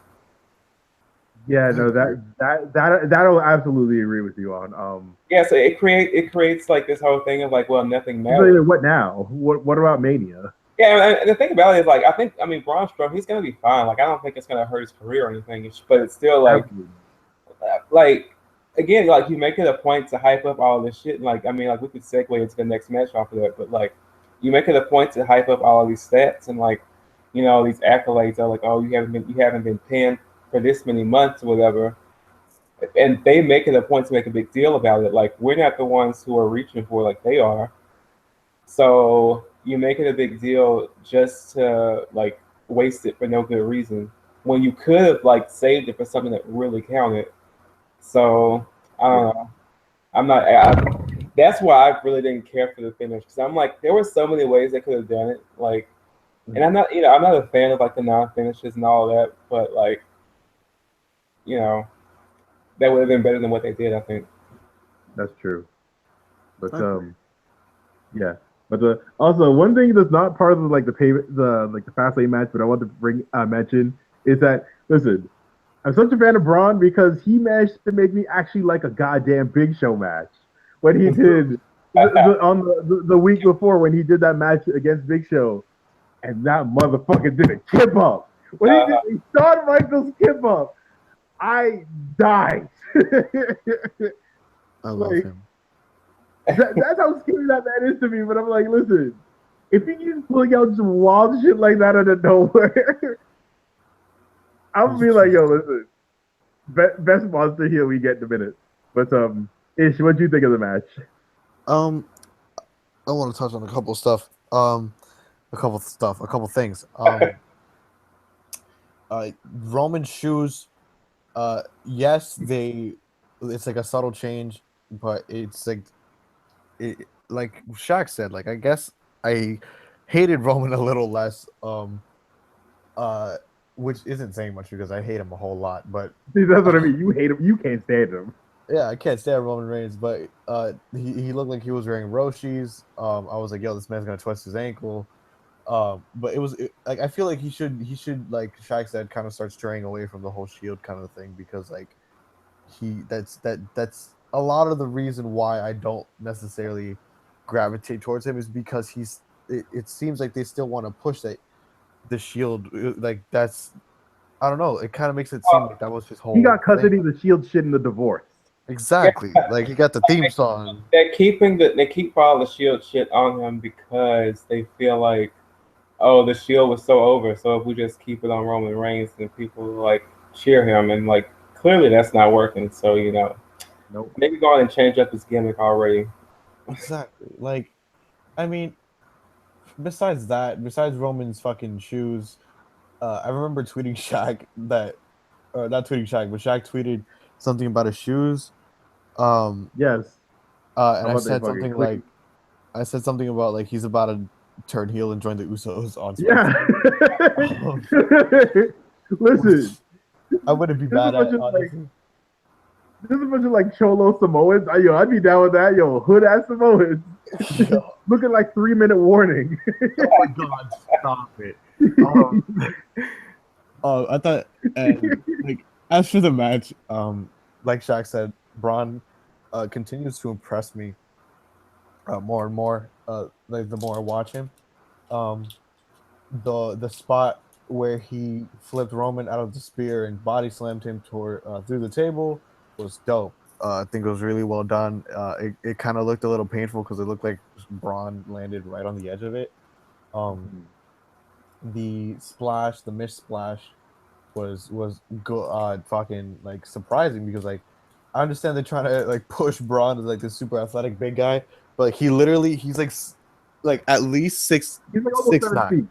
He's at least 6'9", maybe 7 feet tall, and he's like over 250, like over 250 pounds, like legit standing straight up on the top rope and trying to do a splash on Roman and missing. Like, oh my god, he about to break that ring. Exactly. Like it was a good spot, but like it's kind of like jarring to watch compared to because it's scary. Exactly. But like Mark said, his whole undefeated streak was kind of wasted. And if he's gonna lose to anyone, it might as well be Roman Reigns. Am I right? But like, I mean, I don't like Mark said. I agree that I don't think it's necessarily gonna hurt him, or his credibility, because he looked good in the match and he kicked out of the spear. Like nobody kicks out of Roman's spear. So like, the fact that Braun did it made him look good, even in loss. So it was a good match. Roman won, so obviously I'm disappointed. I think Braun should have gone over clean. Just keep that going until Mania. Maybe have him lose at At Mania. this point, like I don't hate, like I still don't like Roman Reigns, but it's for reasons external from his wrestling ability. Because like at this point, he's had so many good matches with people that I'm like, he's a good wrestler. They just book him like shit. I kind of agree, but at the same time, those quote unquote good matches were with people that could have good matches with fucking plastic bags, like AJ Styles, like John Cena, like But Seth are we going to do the Rollins. same for Braun though? Like as much as I love Braun, we can't say that yet. Yeah, we can't say that, and I'm not saying that's not what I'm saying. I'm like, it was a good match, and I'm not saying that Roman's a bad worker. I'm just saying that, I guess the argument that to say that he's can be as like can be said that he's really Was it good in the great? ring. No. I'm not saying that. I'm not saying that. I'm saying he's a very solid wrestler. Yeah. Like people will be like, "Oh no, he can't wrestle for shit." It's like, no, we've just proven that already. Yeah, he has the moves. He has the that notion of that already. That's old. yeah, he has the moves. He has the physique. He has the everything. It's just how he's booked and the fucking Superman shit. Like, does not make any kind of like fighting sense. Like, if you're in a fight and you're getting washed in a fucking cage by a fucking like 285-pound Bulgarian man, and you like pop up and spear him off steps, and you suddenly win the match. No, absolutely. Anyway, a quick mention between the next match was the New Day showing up in that whole New Day Pops like ice cream bicycle thing, and it wasn't really a great bit. But there's the thing that they did that I was like, how the hell are they doing this? You know, they managed to say skeet over and over again on PG television and got away with it, and nobody said shit. Because Vince don't know what that means. Yeah, I was say like that's what happens when you have like an old ass white man running the show. Micro it.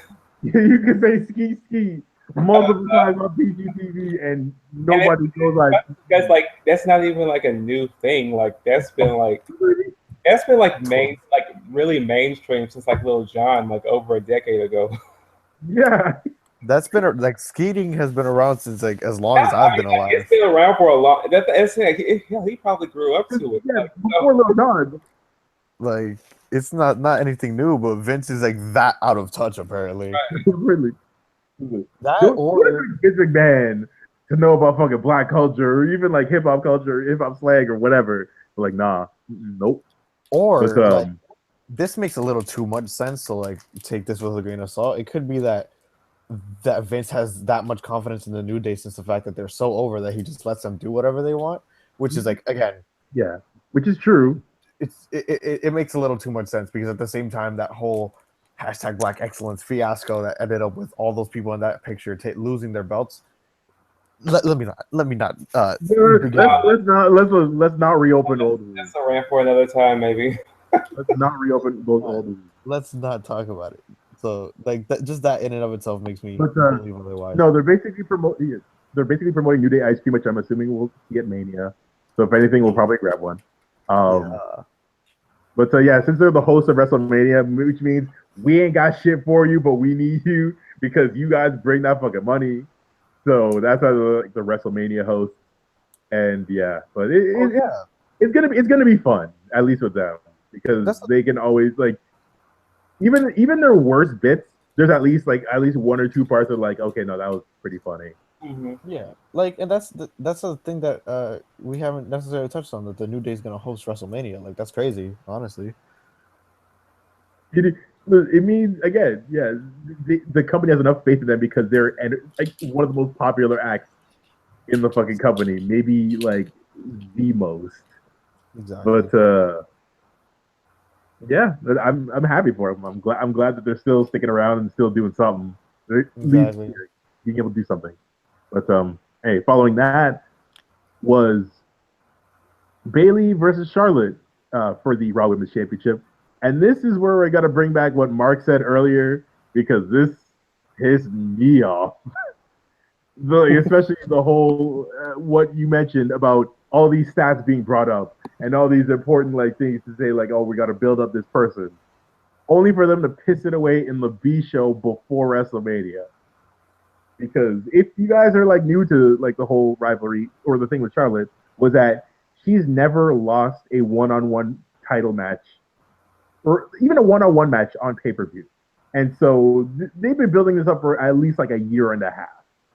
And so when she fought Bayley because Bayley had beaten her like the 8th time she had lost a fucking like, and so we're thinking, oh, Bayley will probably lose it, even though Bayley shouldn't have won it by now. She should not have. No. But, Whoa! Wait, explain. Not yet. Here's the thing. Not yet. If she won it at Mania, would have been a much bigger. Really, honestly, like you could have put it off even farther than that. Like SummerSlam would have been, I think, the ideal time because you have to think of it in context with Bayley's character. That like her promos on the main roster have been shit. She has to be knocked down a bunch of times and then come back. Like that's kind of the essence of her character, and like I don't think they really get that on the main roster. That like what really made that takeover moment so special was the fact that she had gotten knocked down so many times before she finally got the belt. Like they put it off until like the right moment, and I think that and it was a big moment. Whereas like the way they did it, like it was like anytime you let Bayley get her first title, it was gonna be a big deal. But like by giving it away right then on Raw, it was just like, okay, you have like this really nice moment for now, but it's like it's for long term. It just wasn't like it's like you pulled the trigger too soon, and you can never win the title for the first time again. So it's just like that's kind of it's a blown opportunity. Because the whole thing about Bayley is that she's female Sami Zayn. She's supposed to be pretty much the underdog at all times, and having her win the title so early, which was already like it's awesome that she won it. I'm happy, but at the same time, it's like no, this should have been done later at like a much bigger opportunity. But again, with Charlotte. Odd, but anyway, as for the match itself, like it was a solid match. Nothing really too memorable. The only really memorable thing that I could think of was like near the end when Sasha actually comes out, and because shenanigans almost happened, and Sasha's there to stop it again, and Bayley wins with a Bayley to belly in 1655. But like as for the match itself, it wasn't bad, but that finish just really kind of soured me. Like that means yes, I would have dealt with fucking Charlotte winning again the title, but at the same time, it's like I would have been fine with that if you gave it a bigger, like a prelude to like a bigger moment. But y'all just wasted this fucking stat on a B show. But yeah. Anyway. What do you guys think? Also, Mark, I think you're falling asleep. You got your eyes closed. Don't pull a Kirk now. No, I mean, definitely not as bad as Kirk. But what do you think? I mean, like I enjoyed the match, but again, it's one of those things. Like the booking, just kind of like why the fuck did y'all do that? Yeah. I mean, I don't know. Like, I just felt like I felt like Charlotte should have kept the title to WrestleMania and then lost it then, because then like Bayley would have gotten her moment then, and then also like you like Charlotte's streak ends on the time where it really counts. I mean, like, and the thing about it is like I never really cared that much about Charlotte's streak. I thought it was bullshit anyway. But like, my thing is, if you're gonna do it, then why waste it? Like, and then make it like y'all are the ones who did it. Y'all made a big deal about it. Then like, you want to just piss it away. And I'm like, okay, why? Like, what's the whole? And that's the whole thing. Like, when everyone says, well, nothing matters, nothing counts in WWE. Like, this is why. This is the exact kind of situation. So, But I mean, like the match, like itself was still really good. Like it wasn't against. It's nothing against Charlotte and Bayley. Like they put on a really good match themselves, but it's just the booking decisions weren't that great. And then also like you know,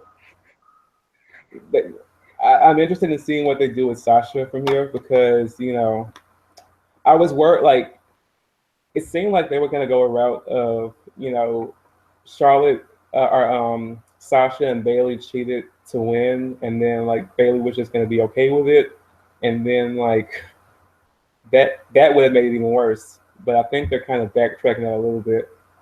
Mm-hmm. But Ish, what do you think of the match? Hold on. Well, okay. Here's my thing. I was confused as to why you guys said that Bailey shouldn't have won the title yet. And I guess I understand now.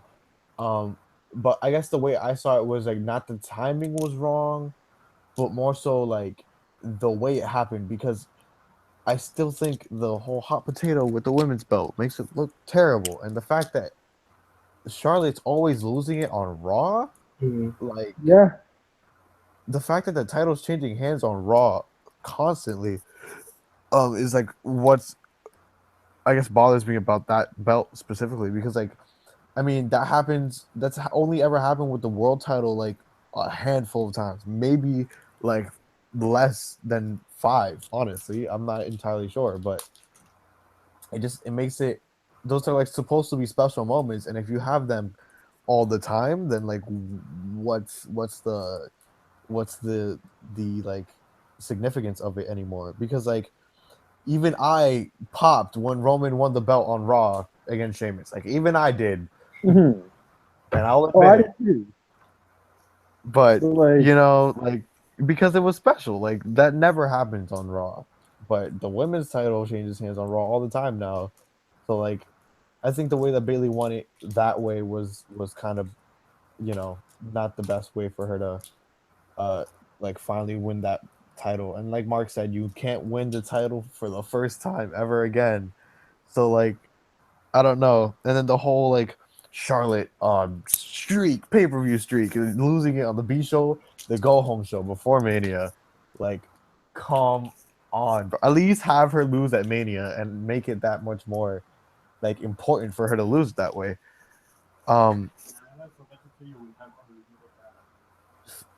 Yes. Okay. Thank you. I'm not sure if you guys heard that. No, I didn't hear. All I heard was just you going, yes, thank you. Yeah, I just heard in the background. So my dad walked in and he was like, "We have unlimited data." I was like, "Fuck yeah." Okay, but yeah, I just think Charlotte should have lost at Mania. If they're gonna have Bailey win, have her do it clean. Because I guess it could be setting up Sasha turning heel. That's fine. If they don't do it, then it's kind of pointless because it's making Bailey look weak, kind of like when Kevin Owens was with Jericho, kind of thing, that he could never win a title match by himself, kind of thing. Mm-hmm. Yeah, that's all I got. Mm-hmm. It was a bad match. It was a solid match. Like, they're both really good workers. Like we're both used to this. But that finish kind of ruined the shit. But anyway, finally, and our main event: Kevin Owens versus Goldberg for the Universal Championship. I'm gonna preface this. So like the writing was on the wall for that match.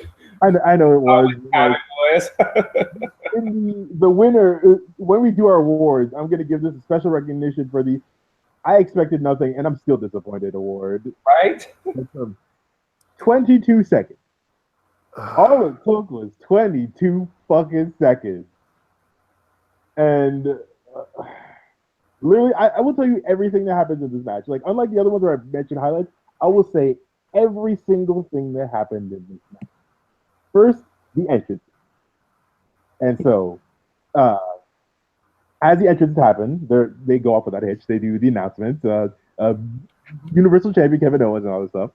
And before the match starts, before the bell is rung, Kevin Owens leaves the ring. He starts, walking around, kind of do some mind games because he had mentioned in the promo a week after the whole Festival of Friendship thing, which I would like to mention that hurt me as much as like the Shield breaking up. Like it hurt me. Like I actually felt like weird emotional. Like I felt weird emotionally when that happened. I felt bad. But it was something that needed to happen because it brought back like the vicious Kevin Owens, the one from like when he started in fucking WWE. But anyway, yeah, he's walking around doing the mind games. But he did a promo where he even mentions something that every wrestling fan who's ever watched a Goldberg match knows, that the longer a Goldberg match goes, the shittier he becomes. So he's like, all I got to do is just outsmart him. So we're thinking, okay, this is the start of it, where he's just kind of like going in and out. They're thinking this might have like some hope. Maybe this match might last longer than you think. Nope. And so as he's going in and out, and the crowd is just loving it. They're just like, yeah, he's going back out. Fuck him. And so we're thinking, okay, how long is he gonna keep doing that? And I was looking at the clock, and usually these things are 3 hours, right? In my time, like me and Ish's local time, which would be like 11, when it ends, and that clock was reaching at 11. It was like 11, like 55. So it was like, oh. I was watching. Or I noticed what time it was when the entrances were happening. I was like, oh, okay. Exactly. I even tweeted from our account. And I'm like, oh, okay. I see what. It's currently like we only have like 15 minutes left in the show. So unless they're gonna go over in time, this is basically gonna be like a Goldberg match. And so following that, Kevin Owens finally decides to enter the ring and goes, let's do this. Ring the bell. Starts getting psyched up because you're thinking, oh, he's going to pull something kind of crafty. But as soon as the bell rings, Chris Jericho comes out. And considering the whole, distraction, Festival of Friendship ended catastrophically, he comes out to distract Kevin Owens. And so Kevin Owens loses his focus for like 2 seconds. And Goldberg hits him with a spear and immediately hits him with a jackhammer, and that's it. 22 fucking seconds. Fuck go. You know what? I will say this: that when Goldberg first came back, I was like, all right, cool, whatever. When he was fighting Brock Lesnar, I was like, oh, all right, cool, whatever. It's a return match. So I'm like, for nostalgia's sake, I'll entertain this. I enjoy this. I was getting caught up in the hype because when a wrestler comes back after like a long time, you're like, I'm happy for this right now. And so when Survivor Series happened, and it happened the way that it happened, that it literally turned into a regular Goldberg match where he beat him in like a minute something. I was like, what the fuck? That's kind of hilarious because I did not expect this. That's kind of awesome. And then they kept talking about like, I'll be in the Royal Rumble. I was like, all right, you know what? Fine, as long as you don't win, that's cool. And they're like, oh, maybe I'll have one more title run in me. And that's where the writing went, oh, fuck no. And that's the point where I was like, it's a returning problem because remember, this shit happened the exact same way with one CM Punk a couple years ago when The Rock came back and was like, listen, I'm going to go for a title again after being gone forever. I'm going to just ask for one. And basically, that's exactly what happened again. And like promo wise, like throughout the promos, like leading up to the event, Drew was getting washed every week by Kevin Owens. And Kevin Owens was just like on a tear, just like owning him on Twitter also. And just leading up to a match where he just looks like a chump. And that's basically just history repeats itself again. We're going to get fucking Brock Lesnar versus Goldberg at WrestleMania. A rematch of maybe one of the worst Mania matches in history. 11 years later. 11 fucking years later. That was a fun train wreck, though. It was a funny train wreck, but at the same time, it was like But they didn't repeat it. I'm good. I personally have no. I don't need redux. Fuck that, and fuck this match. Kevin Owens deserves better, and fuck this shit. I'm done. What do you guys have to say? I mean, like, I wasn't surprised by it because I mean, like, I don't know. Like I saw, like I said. I mean, I saw what time it was when the entrances were happening. I'm like, oh, okay. So I had called it. I mean, I think most of us knew what was going to happen. No, we all did. Um, and then I mean, also like it was speculated for the longest time that Goldberg was going to get the title anyway. So I'm like, well, this is what's happening at WrestleMania. So now, at least now I know, like, to that I don't have to feel too pressed to like watch all the way through because that's a long ass show. So WrestleMania is gonna be a long ass show. We gotta be there. So, yeah, like, right. I mean, like, listen, 6.5 hours well, for no, a but less like, than main event. if it's Constellation, you know you'll be able to leave early. Yeah, but Okay, but at the same time, I want to boo all of it. I feel like I'll watch it just in case they pull some random shit. Like, as much as we can say, oh, they don't have money in the bank, so they can't do like WrestleMania 31. Remember back in like I think it was like WrestleMania 9 when it was like Bret Hart versus Yokozuna, and then they just literally arbitrarily gave Hulk Hogan the title match for no reason. I'm hoping that happens again. Not with Hogan, but with someone else to go like, listen, I'm getting a title match right now. Like, it could be Cena. Cena could come out, and I would not be angry about it. I wouldn't hold my breath on that happening. I think it's a long shot, but he's working with his girlfriend. Yeah, shit. That's damn it. I have a bit to say. I will agree. I looked at the time when Goldberg was coming on down, and I remember tweeting that I know what's coming, but I'm so ready to hate everything. Because like there was like it was basically confirmed before the show even started that Goldberg was going to squash him, and have it be Goldberg versus Brock at Mania for the belt. But here's my thing. Before I even get into the match, Brock and Goldberg doesn't need the belt. No, it doesn't need that like significance, like additional significance to it. Like it's already like two of the biggest names in wrestling, period, like ever. Yeah. Well, yeah, but I think they also want them to headline the show. So that's another part of it. And like, don't give it to them. It's like Brock makes more sense because at the very least with Brock, even though recently he hasn't given a shit, he will put on a very good match because we've seen him do it in like the past few years. But like when he's prompted to give a shit, he can do it. Agreed. And like I was saying, it doesn't need the belt. I would much rather have seen a double title match between Jericho and Owens for it, like with those titles, and just have Goldberg and Brock just settle it like that way. Either like Brock or either Goldberg going over 4-0 and having it end that way and forever damaging Brock's credibility, because if he can't beat Goldberg, then like what does that say about him? Or you can have Brock go over finally. And I feel like, I guess I understand Brock going over being more significant because at this point he's lost 3 times to Goldberg. So like if he wins the one match that's for the title, I guess redeems him, I guess, like to some extent. But as for the match, I think it was better to like leading up to the match, like the build to the match, how Kevin Owens kind of broke kayfabe and said that the longer Goldberg wrestles, the worse he gets, was funny. Like that's definitely a shoot. That is definitely a shoot. I think it was like I think this was like the best part of Kevin's title run, like that last part after he split with Jericho and it was just him talking a lot of shit to Goldberg. I think that was like the best part of his title run.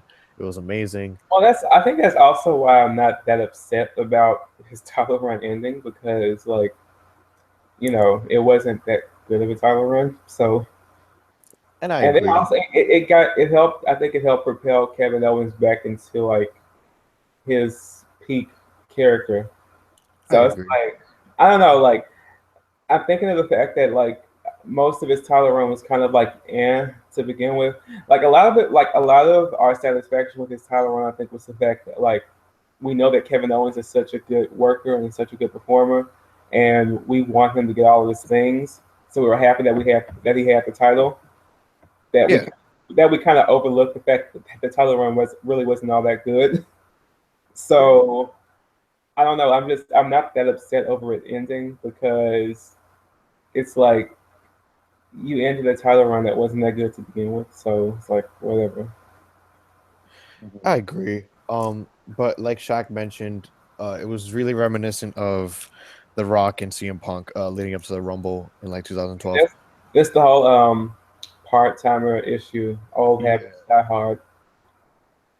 And it, like Shaq said, it was really reminiscent. Like the part timer comes back and wants the title match, and they just give it to him. Mm-hmm.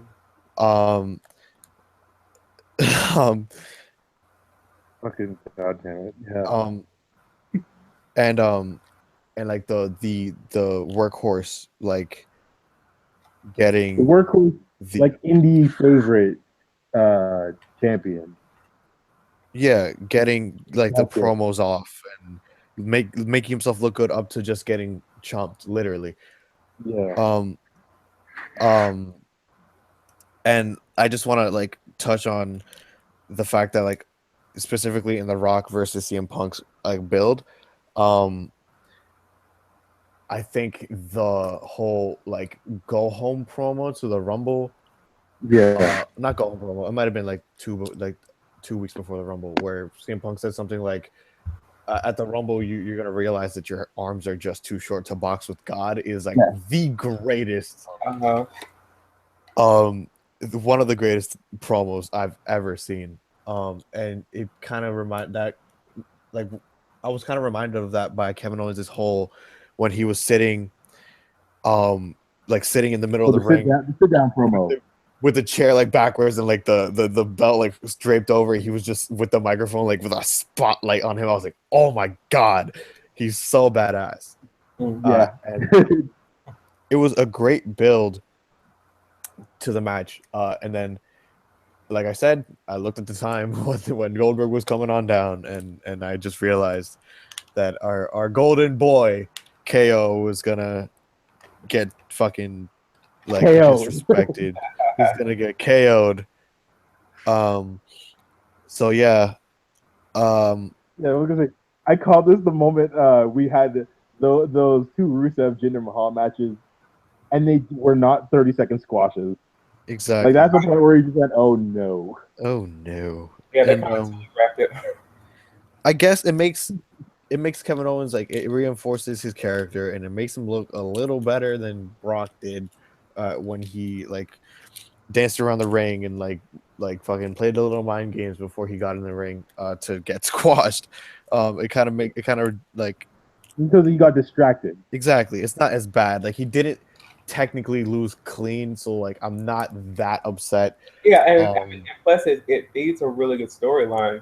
So exactly. Like, like the Kevin Owens Jericho feud, like that's way more compelling than whatever Goldberg's doing. So like, exactly. Like, he gets in the ring, and what kind of was weird to me was the timing of the bell ringing, because Jericho's music hits, and like within a second the bell rings, and then he gets speared, he gets jackhammered, and he gets pinned. Which, by the way, that's not how it works usually. Exactly. Like, he's supposed to be ready. Like, isn't the ref supposed to be like, "Are you ready? Are you ready? Ring the bell," kind of thing? Like, I feel like the ref kind of screwed Kevin Owens by calling for the bell at that very moment. That was dumb. So that's kind of dumb, honestly. I feel like they should have rang the bell first, if anything. But also, I just want to touch on the fact that it's super ironic that Jericho helped Goldberg win. Oh my god! Just considering their history, and for the uninitiated, if you aren't aware, about 10, 12, 15 years ago, maybe, Jericho and Goldberg got into a physical altercation backstage. A real one, not wrestling. A real fight. They got into a shoot fight because Jericho's always been the kind of like concerned dad of the locker room, like, and Goldberg's always been a super aggressive worker. So I think I recall the situation being that Jericho was upset because Goldberg was working too rough and he was gonna hurt and he's hurting people. So they got into like a verbal argument, and then Goldberg swung on him and Jericho out wrestled him to the ground and put him in a headlock and had to be separated from him. A real headlock. He was choking a man twice his size out. So I think it's kind of. I think it's ironic that Jericho helped him win, and that also kind of reinforces that Goldberg can't fucking wrestle. God damn it! No.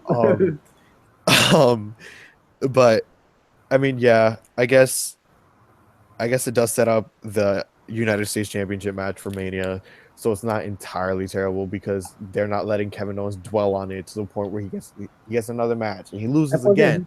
Like you said, he has a rematch clause that he can use whenever he wants.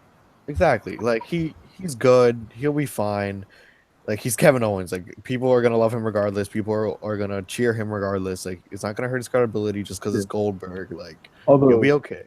Yeah, when he did that sit-down promo was like the first time he's gotten legitimately booed by like everybody. Exactly. Like even like the rest, like the smarks. They're like, yeah, no, fuck you for what you did last week. That was a bitch shit. Exactly. And like that's a whole other thing. Like the whole him turning on Jericho, like legitimately, like this is the first heel turn that like actually got me emotional because that I was like, okay, no, I hate you. Like I really did. Like Jericho and Kevin Owens' like best friendship was like one of the things that I enjoyed the most in the past couple of years, like wrestling wise.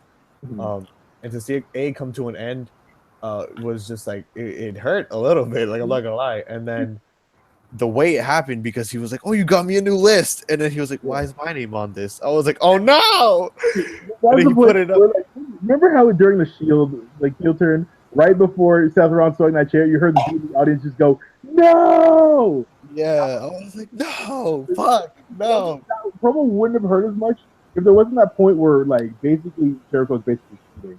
He's like, "Listen, this has been the most fun like I've had in years." Like. Yeah, and like I don't know how long I'll still be doing this, but this is generally like one of the best times I've ever had. And he was like very like genuine, like heartfelt, and that's when I was like, oh no, this is gonna kill me, and it hurt, but it did. And like he lifted it up nice and slow, and it said the list of KO, and I was like, no. But I kind of got my life personally, but like I mean, like. I was emotionally invested in everything, and I was like, "Oh my god, this is gonna be so good." And like, sir, and to just boost Kevin Owens a little bit more, like sure, we love him, but when he wants to, he can make us love to hate him. Like he's so good at being a cheerable heel, and he's so good at being a fuck you, like die kind of heel. Like I said. I actively stand Kevin Owens in everything he does. Of course. So basically, like to me, like he's as long as he doesn't say something stupid on Twitter, he's still I was just say that like he's as unproblematic as it gets. Or he doesn't get exposed like a la Tom Phillips. Exactly. Oh, that happened to dude our show.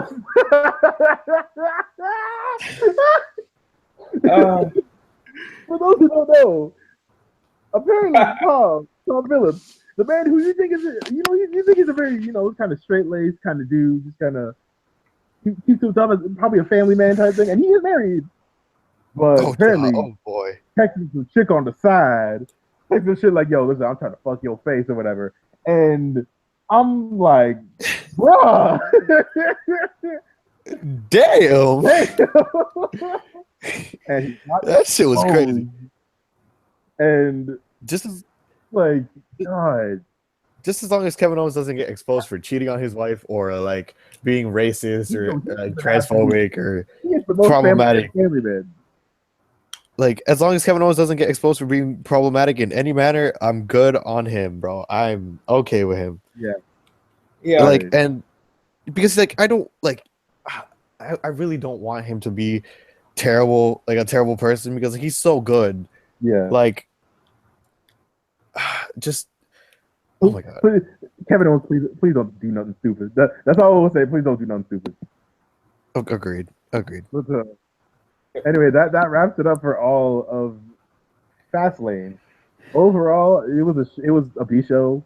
The cruiserweight match was great. The main event was shit.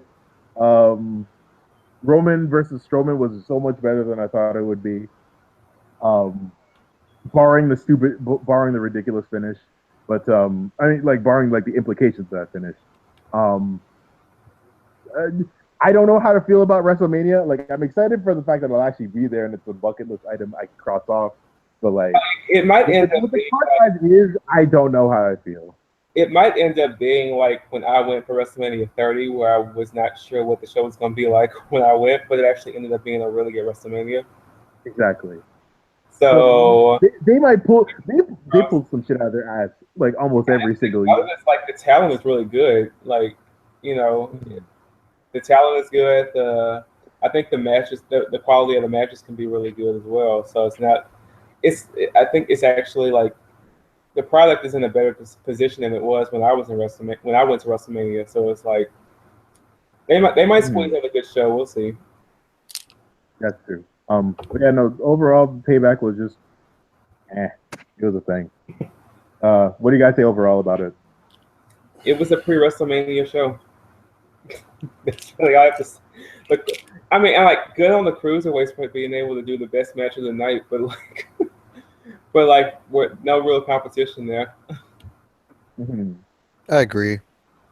Yeah, Ish, what you got? Final words? Okay. It was like Mark said, go home pay-per-view to Mania. So couldn't really expect too much from it. But all in all, fuck Bill Goldberg, and the cruiserweights are finally getting somewhere, and I'm happy about it. Yeah, they just need to put 12-5 live before SmackDown instead of after.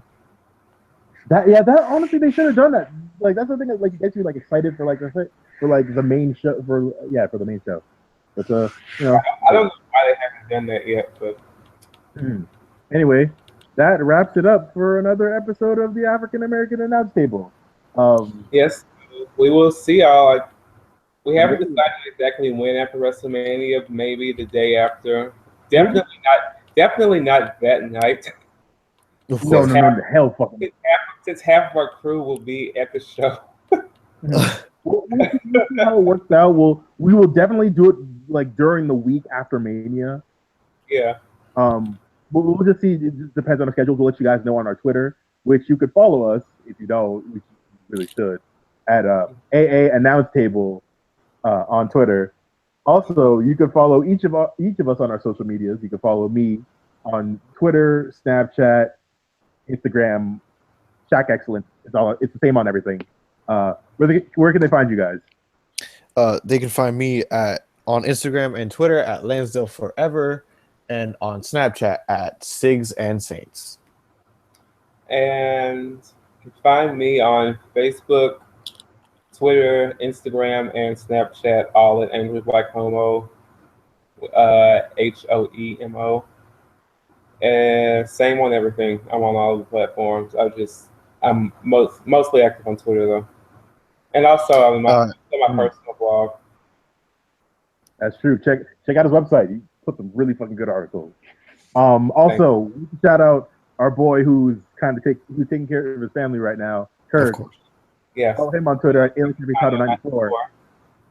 He's also Captain Kirk 94 on Instagram, Bitter Cocoa Man on Xbox, and and Snapchat. Oh, and on Snapchat also.